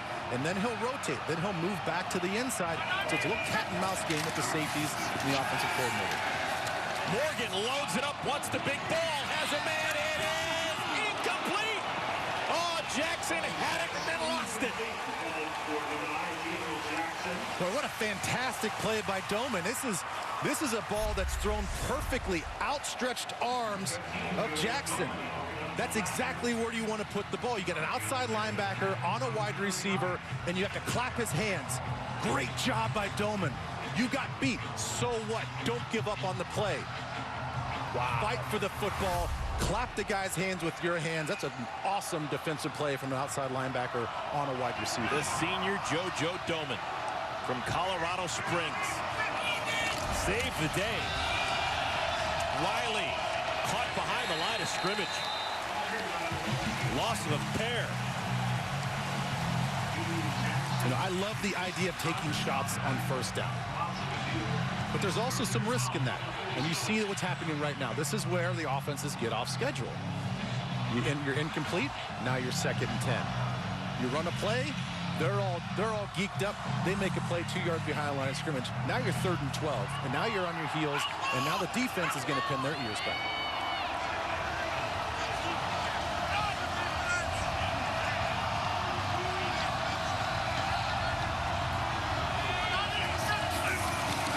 Just a 4-man rush.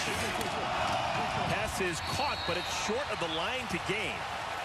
This time Jackson holds on. It's 4th down. Well, again, I was just watching Markel Dismute, the safety, number 9. He's just patiently roaming around back there. He's shading over the number 2 receiver, slightly giving a little bit more help to number 1. When Morgan looks back to the line of scrimmage, he then moves back to the middle of the field. So I like the subtle nuance in the movement of the safeties right now to cause some confusion. 4th down and 2. I'm not sure that Nebraska's fully convinced that Minnesota's going to punt it away.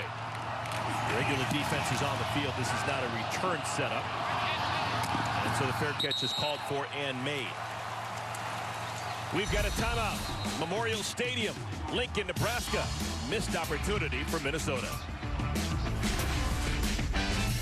Day in Lincoln, Nebraska, but you can always have fun with snow. 17-14, Minnesota leads Nebraska. Adrian Martinez, his day so far, as always, dual threat. Yeah, dual threat, and those passing yards should be a little bit different. He had a couple deep shots, both of them incomplete. One of them I really put on him as a missed throw.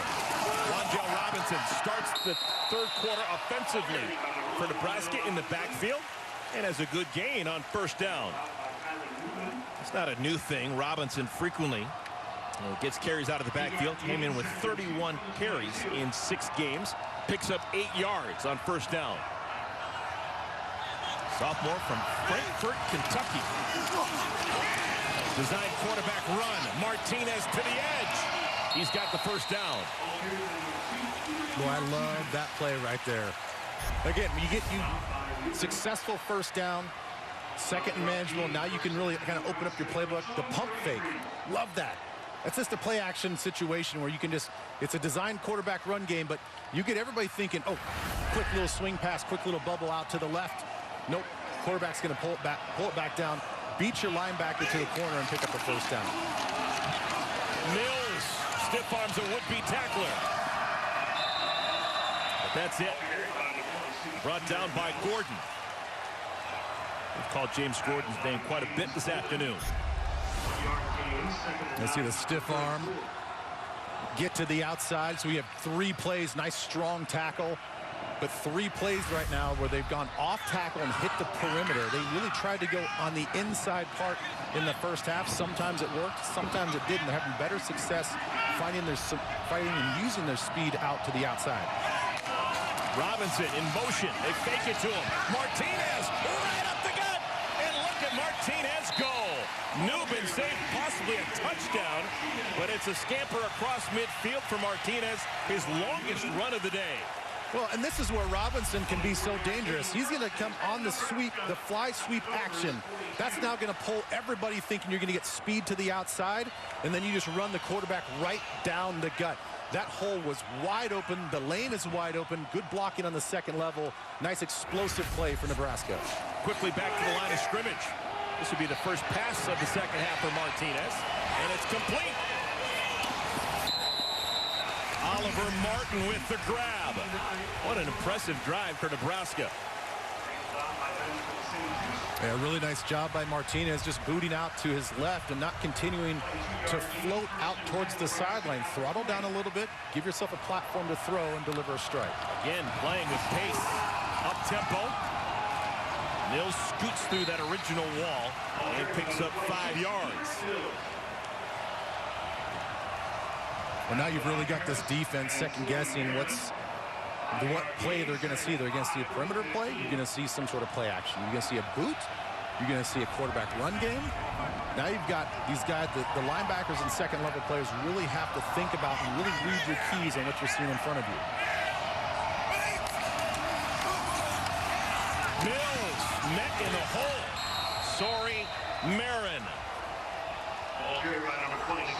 Well, this time Minnesota says, hey, the heck with this. Let's bring some sort of run blitz. They're going to blitz off the edge. Now all of these guys have to flow over the top to sort of replace that blitz. And they do a nice job of reading their keys, getting over the top. Good strong tackle by Sorry Marin. Chicago kid. Mokina, Illinois. 3rd down and 4.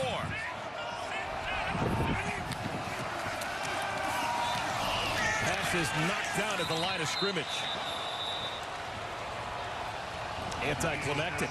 It's now 4th down and 4. And it looks like Nebraska is going to attempt a field goal and tie this ball game up. Again, well coached up front. You know, quick game's probably going to happen. 3rd and 4. Ball's going to come out quick. You're not going to get to the quarterback. So if you can, get your hands up in the air, play with good vision, and knock the ball down.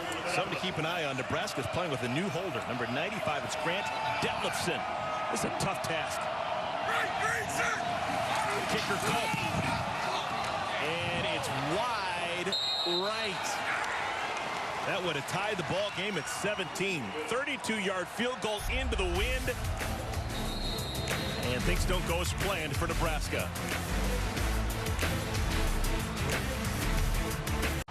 Minnesota still on top, 17-14. Their main runner, Mo Ibrahim, has had a difficult afternoon. Well, we saw Ibrahim, after that touchdown run, lay on the field a little bit and kind of grab his left pec. Now, take a look at the end of this play. He lays on the field a little bit, and he just grabs that left pec again. They're doing some shoulder strengthening stability tests on the sidelines. He's in the huddle with the jacket on. He could be back in this game, but obviously something we're going to watch out for. He's not 100%. They give to Potts, trying to get to the edge. Grayson Potts finishes off the run well, but there's really nothing there. DiCaprio Boodle comes up from his corner spot to make the tackle. Doman and Boodle, and we'll take a look at Ibrahim with the jacket on, staying warm. Doesn't look like he's out of this ball game at all, but clearly they're going to use him a little bit more sparingly. 2 different times now. Been nicked up. Looks like the same sort of injury. So I imagine we're going to see a lot more Wiley as this game goes on. Well, it's Potts in there now. Grayson Potts, redshirt freshman. They fake it to him. Pass is complete. Jackson, big gainer for the Gophers. 19 yards. Well, that was a beautiful play action. I mean, it kind of even fooled my eyes a little bit. I thought there was going to be a handoff, and then he pulls that ball down right away, and it's kind of the standard quintessential slant that Minnesota likes to run, and Daniel Jackson does a good job getting open. Gophers haven't played since November 20th. Last 2 weeks have been canceled. They played with energy. They played with joy. P.J. Fleck mandated that his team would. And nothing working at all there. Potts swarmed and brought down. Garrett Nelson and others. Well, one of my favorite players on this defense, Garrett Nelson, he's just active all the time. He's one of these guys that it doesn't matter if he makes the play or not. He's not a stat hunter. If he's got to blow up a play on a lead block or something, he can be that sacrificial lamb. There's no problem with that. He knows that he's going to get the credit from his buddies in the locker room and watching film. But I just like his motor. I like the way he plays, and he cares about this program so much. Loss of 4. Play clock down to 3. Quickly over the middle. That one is caught well shy of the line to gain. Clay Geary now with 3 catches on the afternoon. Came into this ball game with just 1 on the year.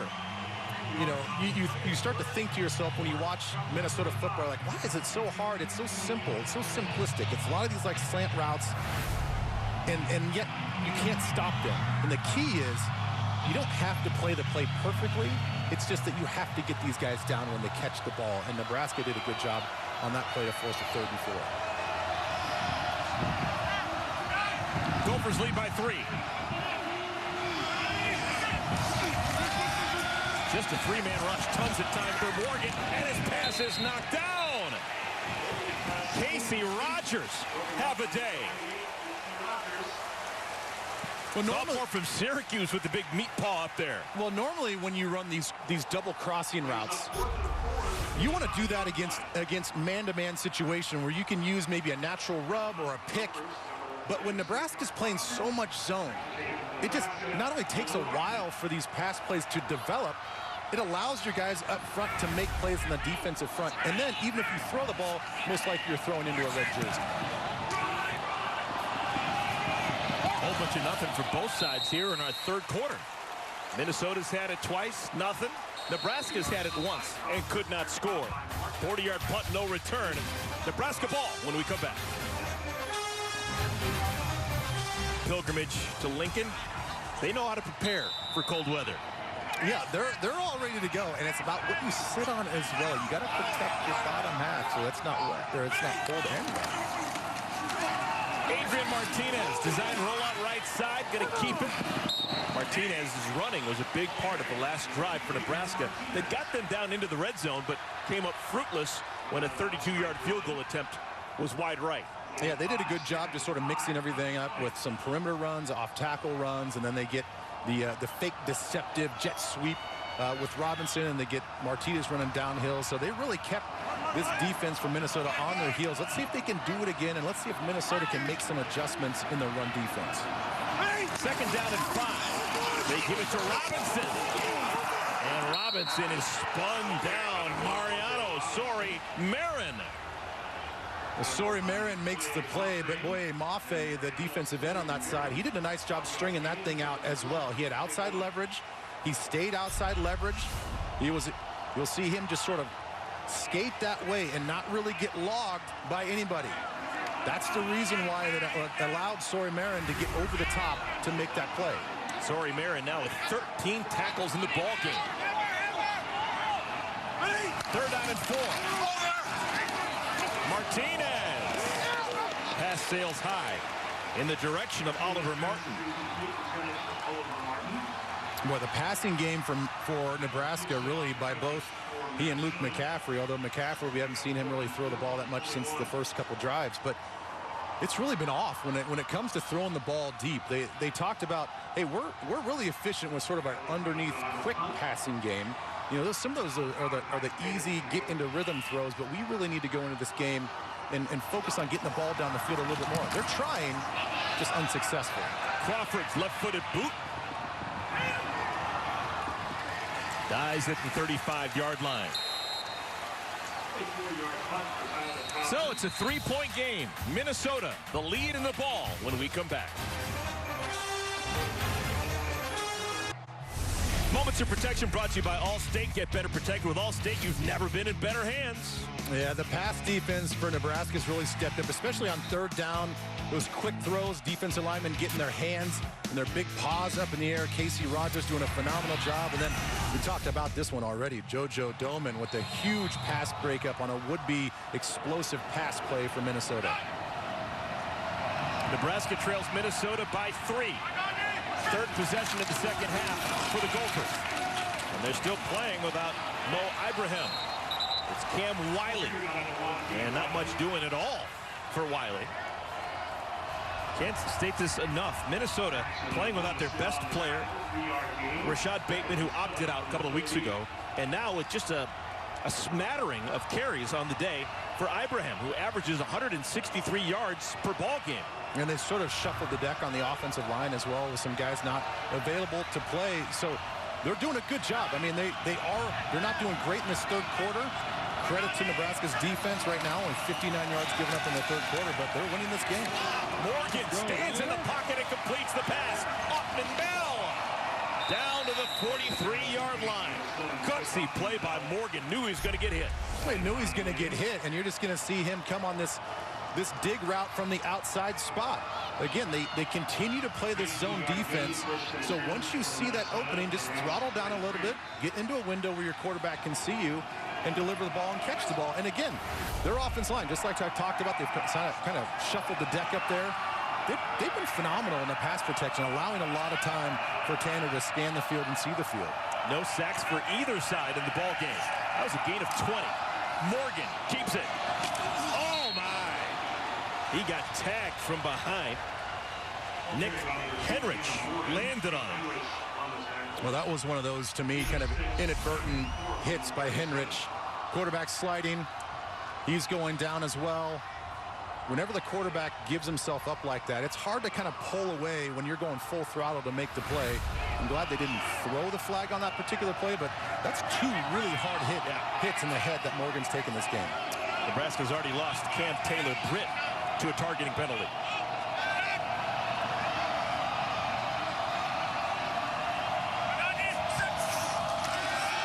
Second and 4. To no one in particular. Maybe some miscommunication. Yeah, I'm going to guess there's some miscommunication. There's a whole lot of red jerseys and only one white jersey in that area.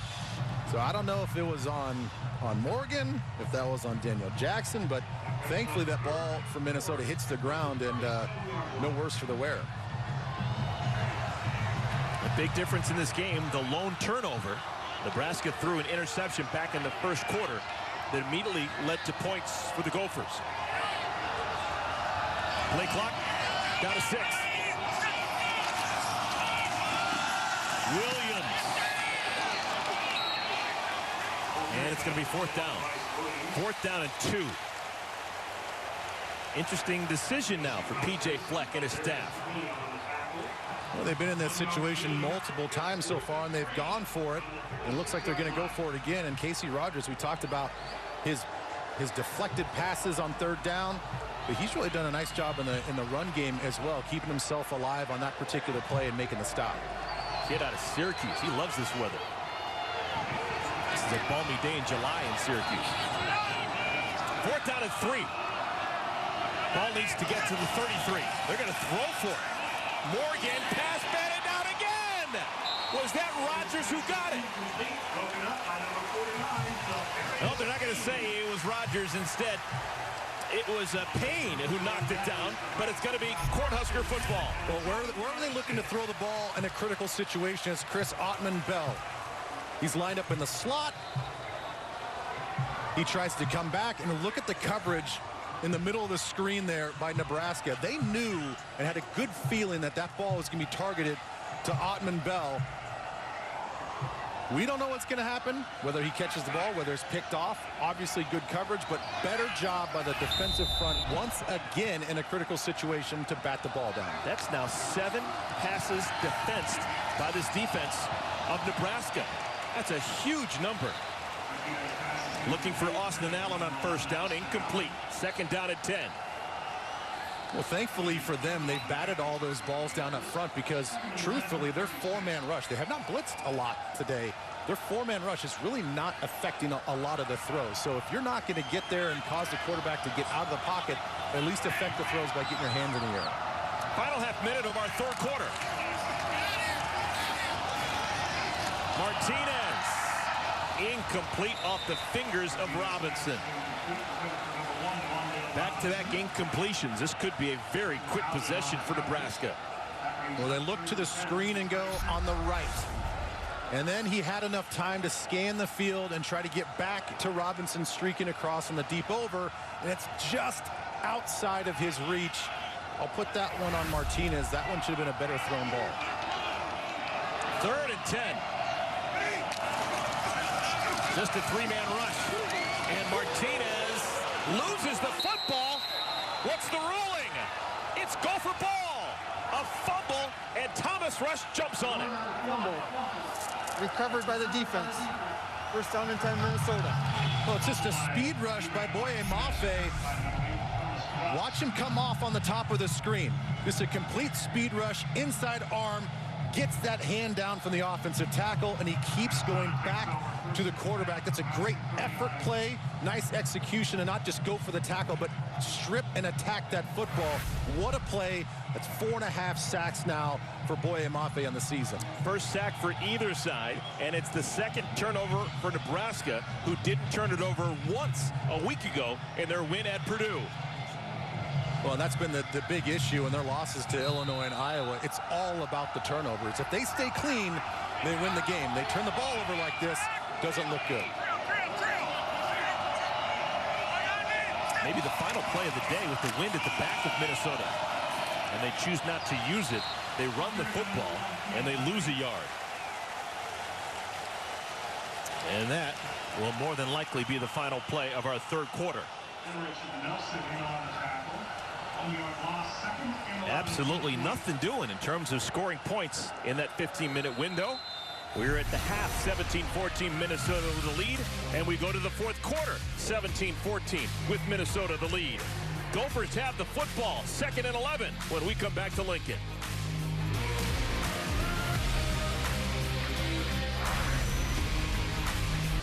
This is the 61st meeting between Nebraska and Minnesota.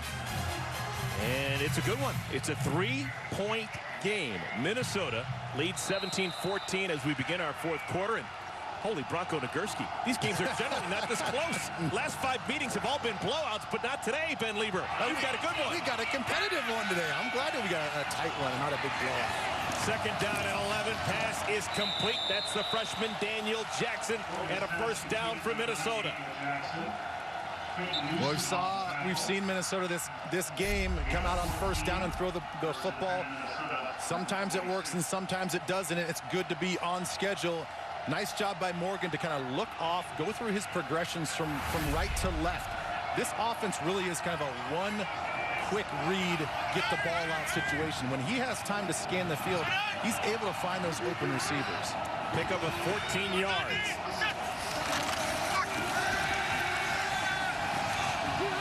And that pass may have caught up in the wind.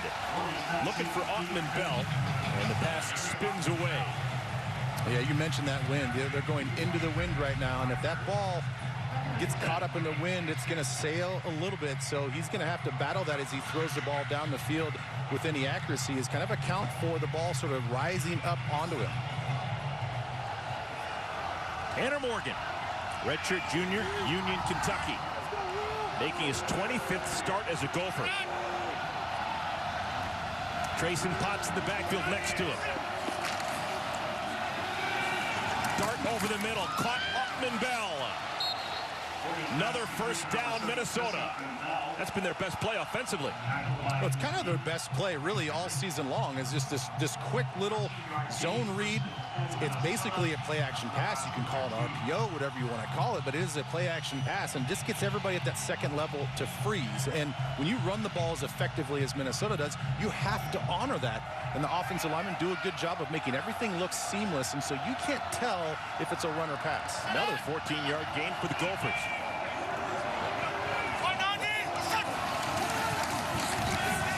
Potts changes direction.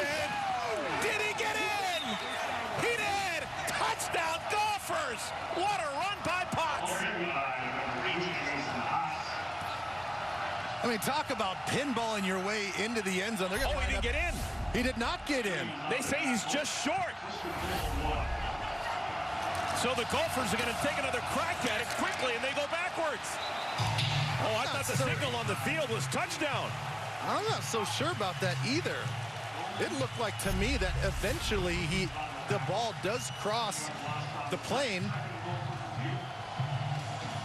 Boy, that's really a really tough call, man. I don't know how with any clarity and definitive nature you can say absolutely not, he was not in. So instead of looking at it longer, they go quickly to the line and they actually lose ground. Interesting. Seth Green in. Ibrahim in. Hasn't played this entire second half except for one play. Quarterback keeper. No! Seth Green had nowhere to go. He picks up a yard, but it's now 3rd and goal. Well, what an interesting play call, only because of the injury situation with Ibrahim. They use him as the blocking fullback, and he, because he's a competitor, is going to put his body at risk and really lower the boom. But is that really what you want to do with the guy that's nursing a shoulder injury?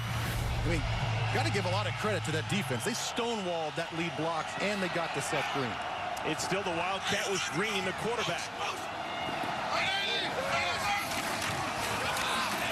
Keeper, Green lowers the head. Did he get in? I don't think he got in. It was a nice second effort, but I don't think that ball crossed the plane to the goal line before he went down. It's tucked. It's protected. Does he have enough? Elbow down. Nope. No, clearly not. Fantastic call. So it's 4th down. 4th down, ball's at the 1. It's still Green in the Wildcat. Ibrahim next to him. Direct snap, Ibrahim charging forward, and there's the touchdown. It took a while, but the Gophers, they'd waited all day long. They needed it. Big score, first of the second half for the Gophers. Yeah, that's how you use Ibrahim. You don't use him as a lead blocker. You direct snap it, and you let him get his lower body and that strength to find a crease and plow forward. Second touchdown of the day on a direct snap to Ibrahim.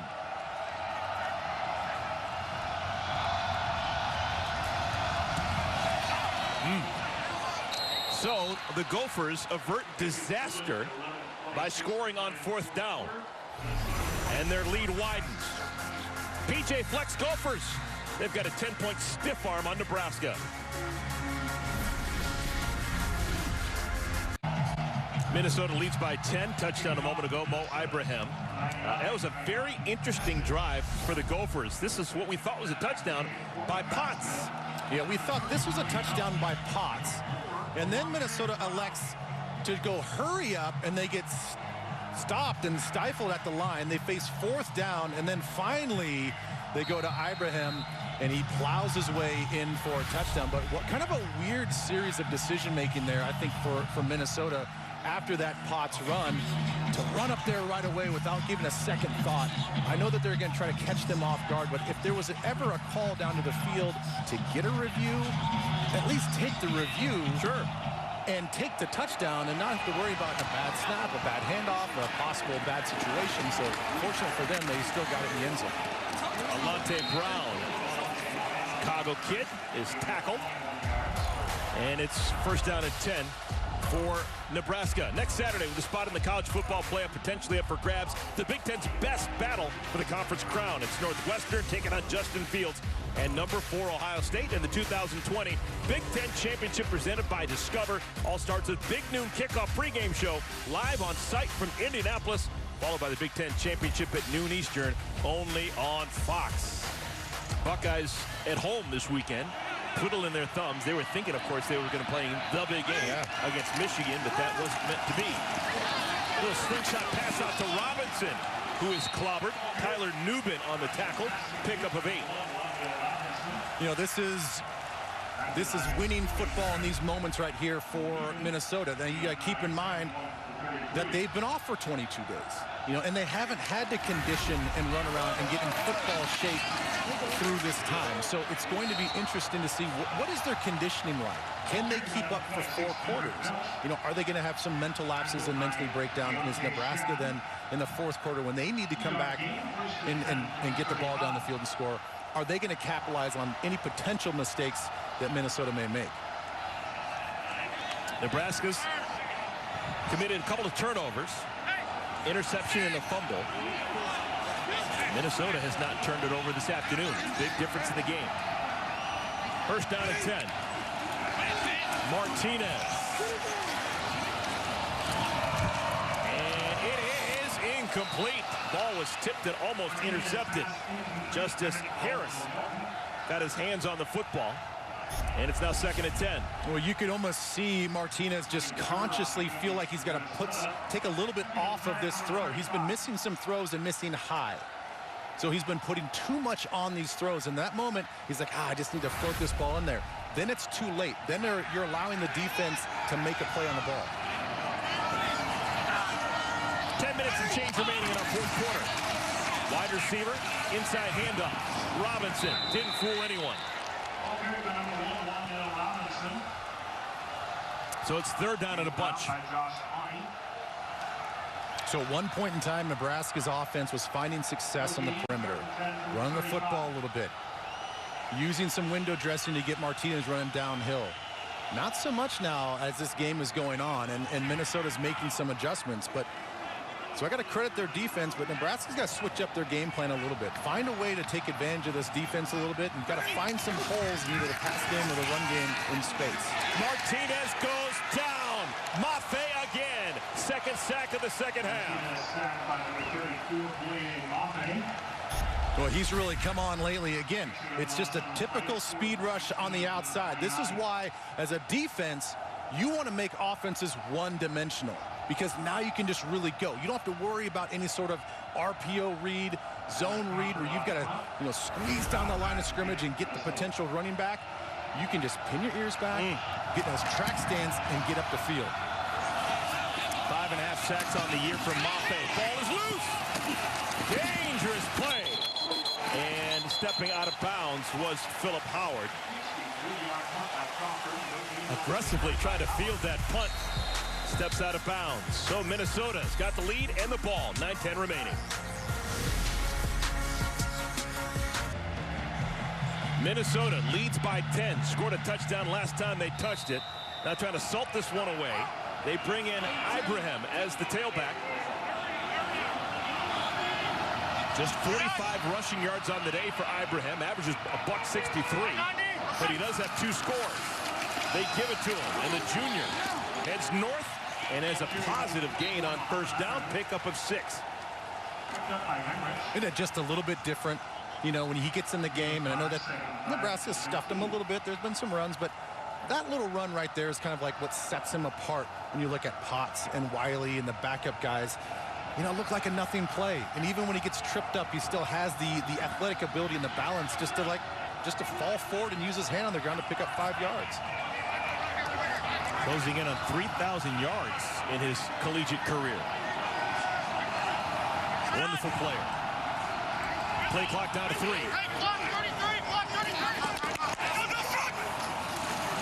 And they get it off. Maybe they shouldn't have. Maybe that would have been a time to call a timeout. Yeah, I'm with you. I saw that play clock down to 0 before that ball was snapped. So looks like a miss by the officials, but it worked out for Nebraska.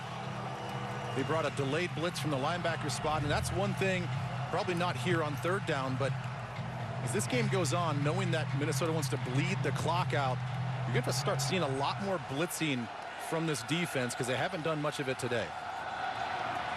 3rd down and 6. Potts replaces Ibrahim.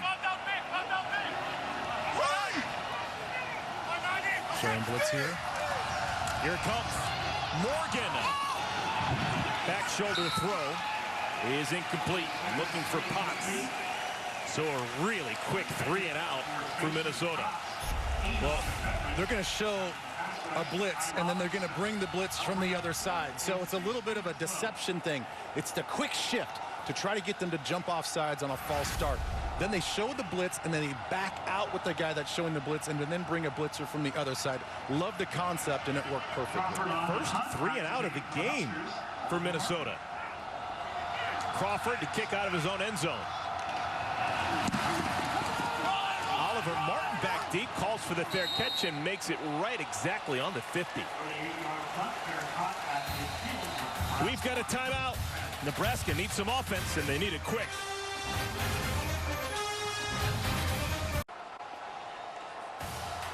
Millions of kids nationwide are without their normal access to sports and play due to COVID-19. That's why Fox Sports and Good Sports are restoring play for kids and the programs that serve them through donations of brand new sports equipment.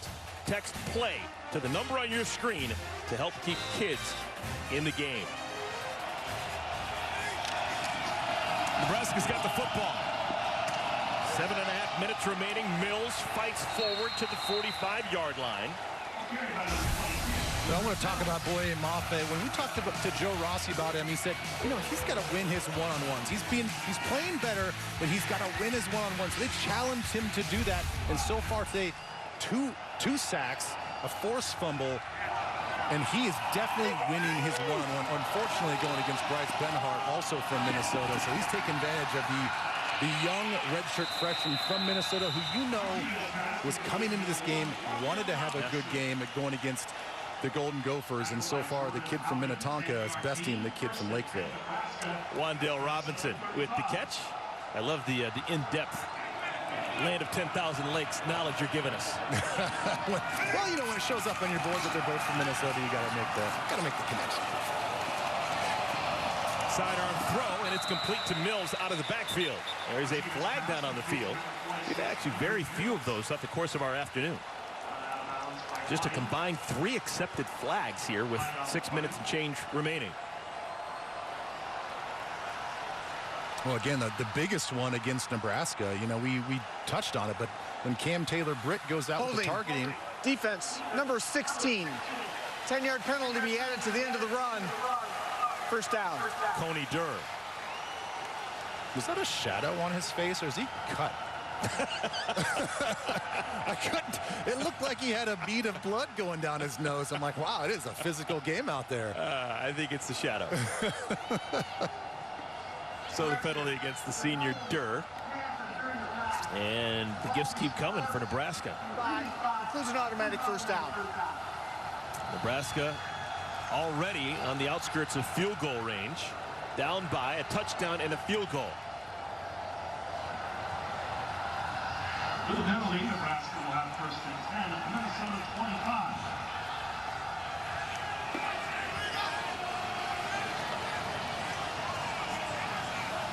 25. Okay, so the penalty was taken from the previous spot, so it is a first down. First down at 10, ball's at 25. Martinez. Bounce pass to Austin Allen. But Martinez again had some time in the pocket.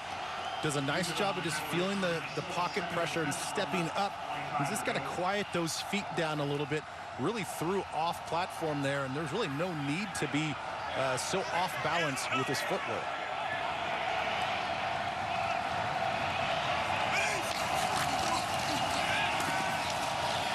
Deep shot. Looking for Allen in the end zone, and the pass is just a little bit too far. Third down.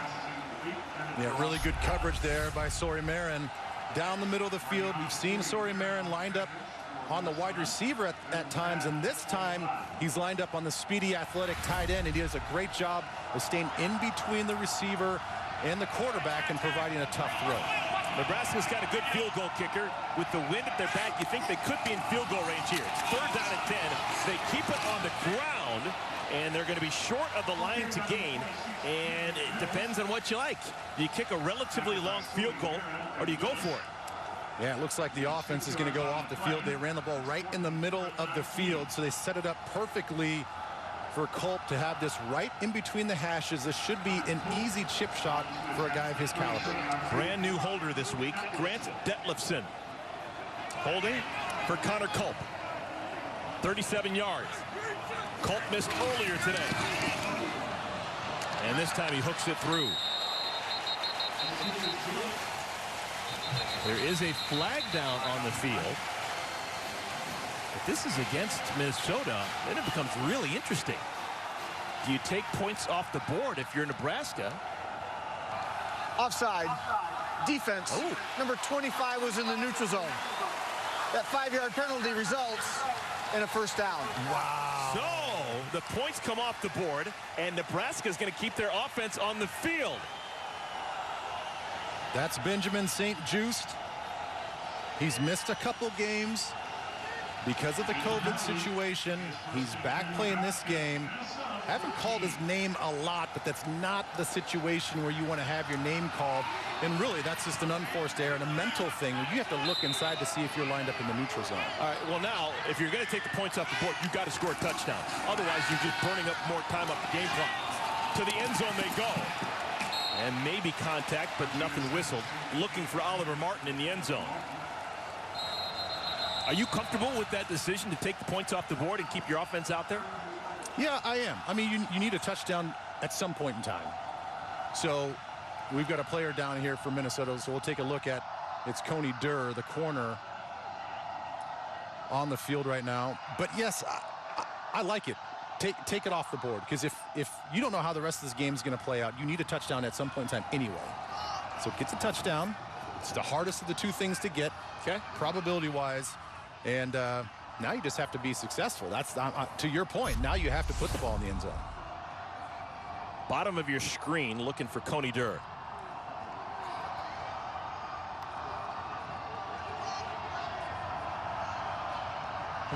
Looks like they got their feet tangled up just a little bit on the break.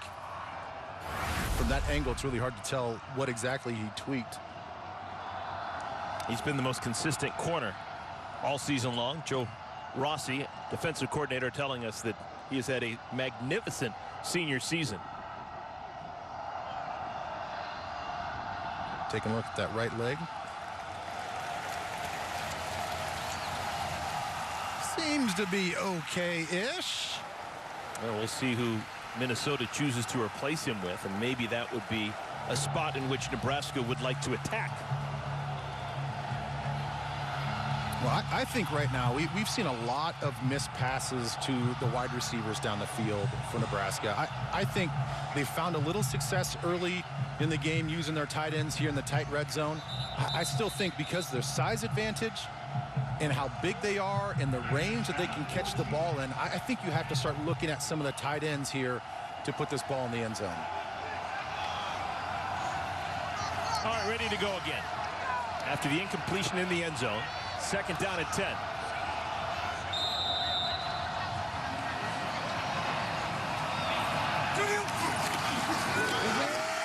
They fake the end around. Stays with Mills, who fumbles it out of bounds. Had it knocked out by the linebacker Mariano Sori Marin, who continues to fill up the stat sheet on a Saturday afternoon. Yeah, he did a great job to stay in front side. He knows that if that ball gets tossed back on a reverse, that's not his play anyway. So play your side of the field. There's Sori Marin that we're talking about. He fights through the double team. They converge and make a play on the football out there in space with Justice Harris. And they're lucky that ball went out of bounds, but I like the idea of just stay front side and make the plays that you can make.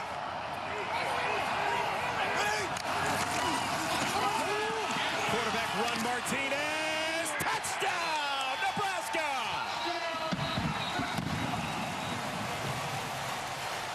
There is a flag down, however. Holding. Long developing play. Offense. Number 57. 10-yard penalty. They're down. Ethan Piper gets called for the hold that wipes away the 6. Good golly. You hate to see that. There's Piper there, the left guard. They pull the front side center and guard combination, and all he's got to do is reach that defensive lineman. And to me, that's a tough call.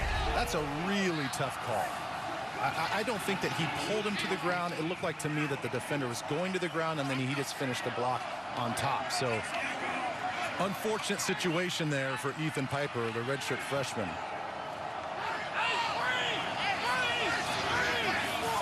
So it's 3rd and 18. Remember, Nebraska about a minute of game time ago had kicked the field goal.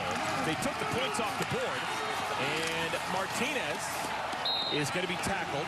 It'll bring up 4th down. The clock continues to move, and now they'll have to kick the field goal that they had made about a minute and a half ago. Yeah, you know, to your point, you know, that's the gamble and the risk that you take. And now if they just settle for 3 points, assuming that Colt knocks this through, now you've wasted a lot of time. You're still walking away with just 3 points.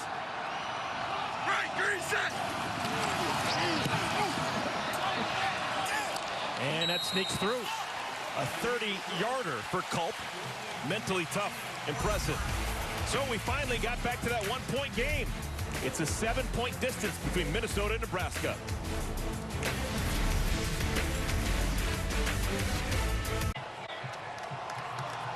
Scott Frost, Nebraska Cornhuskers down 7, 24-17 against the Minnesota Golden Gophers. And they have, sad to say, they've got some familiarity with this instance. 11 times since 2018, they've lost by just 1 score. Yeah, it hurts. That hurts, you know, because you lose the game, but then what do you tell your players? Like, hey, guys, we're so close. We're right there. We're competitive.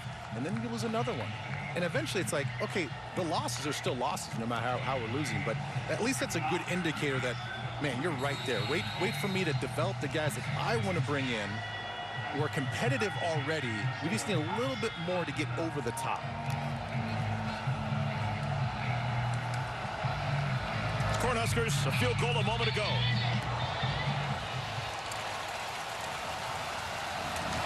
And a touchback. Take a look at your Big Ten standings, presented by Discover. Well, you can tell already that Northwestern and Ohio State, based on our promos, they're already in. And the +1 part of the schedule next week, as you can see, they're going to match everybody up. Just East versus West as the standings go. And so far right now, Penn State's over Michigan State, winning that game 39-24. So we'll see how that impacts anything. But that's basically the outlook and the standings for the Big Ten and the way they've sort of organized this +1 for next weekend. I love it. I don't know about you, Eric, but I like this idea. If we want to get in a +1, well, let's just see East versus West. Mano a mano, who's the strongest in the conference? I'm with you. I think that's a fantastic idea. Don't forget, folks, that the Big Ten championship game presented by Discover is December 19th on Fox. And what a catch. Are you kidding me? Clay Geary. Make a catch, why don't you, partner? Well, how about this? I mean, you need to bleed the clock out, run the football, but no, on first down, we're just going to go ahead and throw it out to Geary, who makes a phenomenal diving catch on first down. That was a perfect 10. Not only make the play, but he stayed in bounds. So the clock is rolling. Pickup of exactly 10. Gophers went 3 out last time they had the football. Ibrahim pushing the pile. Are you kidding me? Bronco Nagurski style. All the way out to the 42. He was dead to rights in the line of scrimmage. Unbelievable push by him and the offensive line. He was stopped at, I don't know, maybe yard and a half. And then after that, it was, what, 4 more yards of just 5 more yards of plugging ahead. Oh, 5 more yards of 1-2. 5'10", 210, but he plays like a bigger man. He is tough. Clock moving. Under 3.5 to play. Both sides with all 3 timeouts to work with. Gophers not in a hurry at all. Another carry. Ibrahim's got the first down. Oh, that's how you salt it away. Give it to the junior and get out of the way. Pick up a 5, and the chains will move. Well, and that's a killer for Scott Frost because he was sitting on that timeout waiting to see what happened, to see what his defense was going to do. If they got a good stop at the line of scrimmage or just behind the line of scrimmage for a tackle for loss, then you take the timeout. Now you force a 3rd and 4, hopefully a 3rd and 5 situation. But when you pick up the first down, now you got to pocket those timeouts and see what happens on this next series of downs. Everyone in the building knows it's going to Ibrahim. Why wouldn't it? Well, he should be fresh, too. He normally comes in with 31 carries a game. Ibrahim, big gainer, look at him go! Splits a tackler inside the 25. Oh, this is how you finish off a ball game. Textbook. Golden Gophers flexing their muscle tail into the 4th quarter. Well, he's just going to take this. He's just going to find a seam and watch the blocking up front. Everybody getting up to the 2nd level. Connor Olsen from his right guard spot gets up to the linebacker, and that's really what springs him forward. And again, you just see his running style, his skill set. So quick to get through the line of scrimmage. And he's a smaller guy, so you don't see him very well. Next thing you know, he's running right past you. And what we talk about was the graphic that we saw, 100 yards, 6 straight games going back to last year. Holy Lord, we didn't think that he was going to get there. Now he's only 8 yards away. Worst kept secret in town. They give it to him again. And he gets out to the 20. And now you hear the whistles as Nebraska calls a timeout. But we've slipped below the 2-minute mark.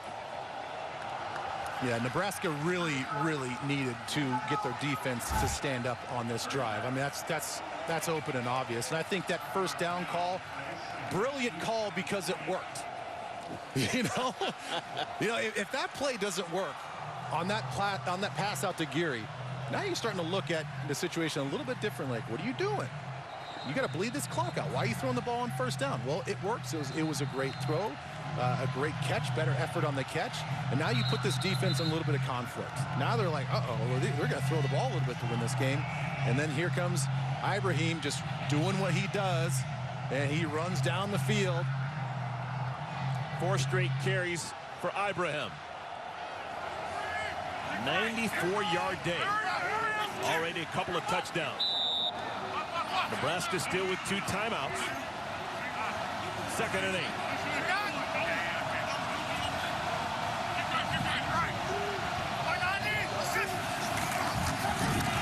Fifth straight carry. Ibrahim wants to stay inbounds. He does. That was smart. Tackled at the 19.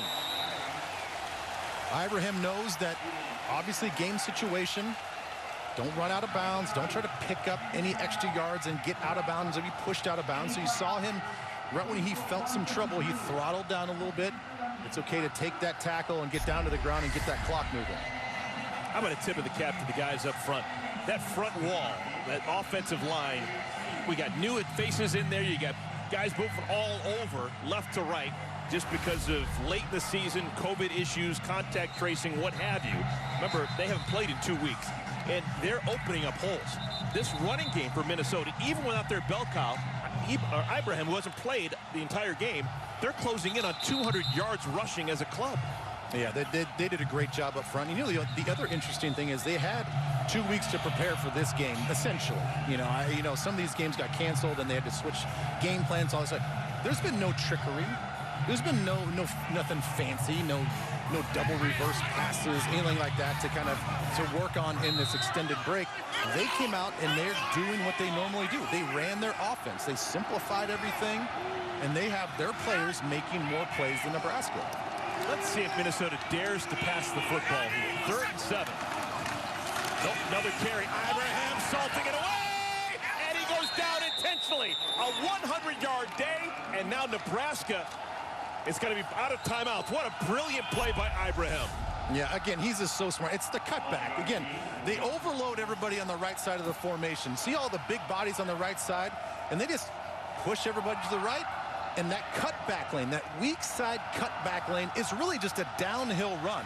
He doesn't really have to cut back against the grain too much and waste a lot of yardage going laterally. The design is to get everybody moving to that side and hit the weak side A gap, which really, or the backside B gap really is just right down in front of him. So he's super special. He's very skilled, and you can tell he's a smart player. And P.J. Fleck is going to show that clip to players for the next 25 years. That is what a selfless player does. Ibrahim had a chance for glory. It would have been his third touchdown of the afternoon, but that would have possibly put this game in doubt. By what he did right there, virtually guarantees his team is going to win the ball game. Yeah, it really does. You know, I actually would have been fine if you would have scored. I would have too. I know that probably mathematically it's probably the smart thing to do, but you're up by 2 touchdowns if you put that ball in the end zone. There's not a lot of time left on the clock. I know there's going to be probably an onside kick or something like that if Nebraska goes down and scores and puts a ball in the end zone. But I actually would have been okay if you would have ran that ball in. But I think it's pretty cool that he did. Well, at least it lets you know what the player's thinking about. Sure. The game strategy and the game scenario. He's had 6 straight rushes for 59 yards, and now they're going to take them out. Victory formation. A little bit of a bobble there. Kind of scary on that snap. And it's been a weird day for Mo Ibrahim.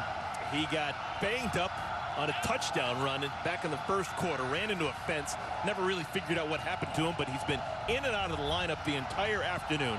But when his team needed him to finish off a W in the fourth quarter, with the Nebraska defense just stacked at the line, he was able to slide through them like a knife through butter.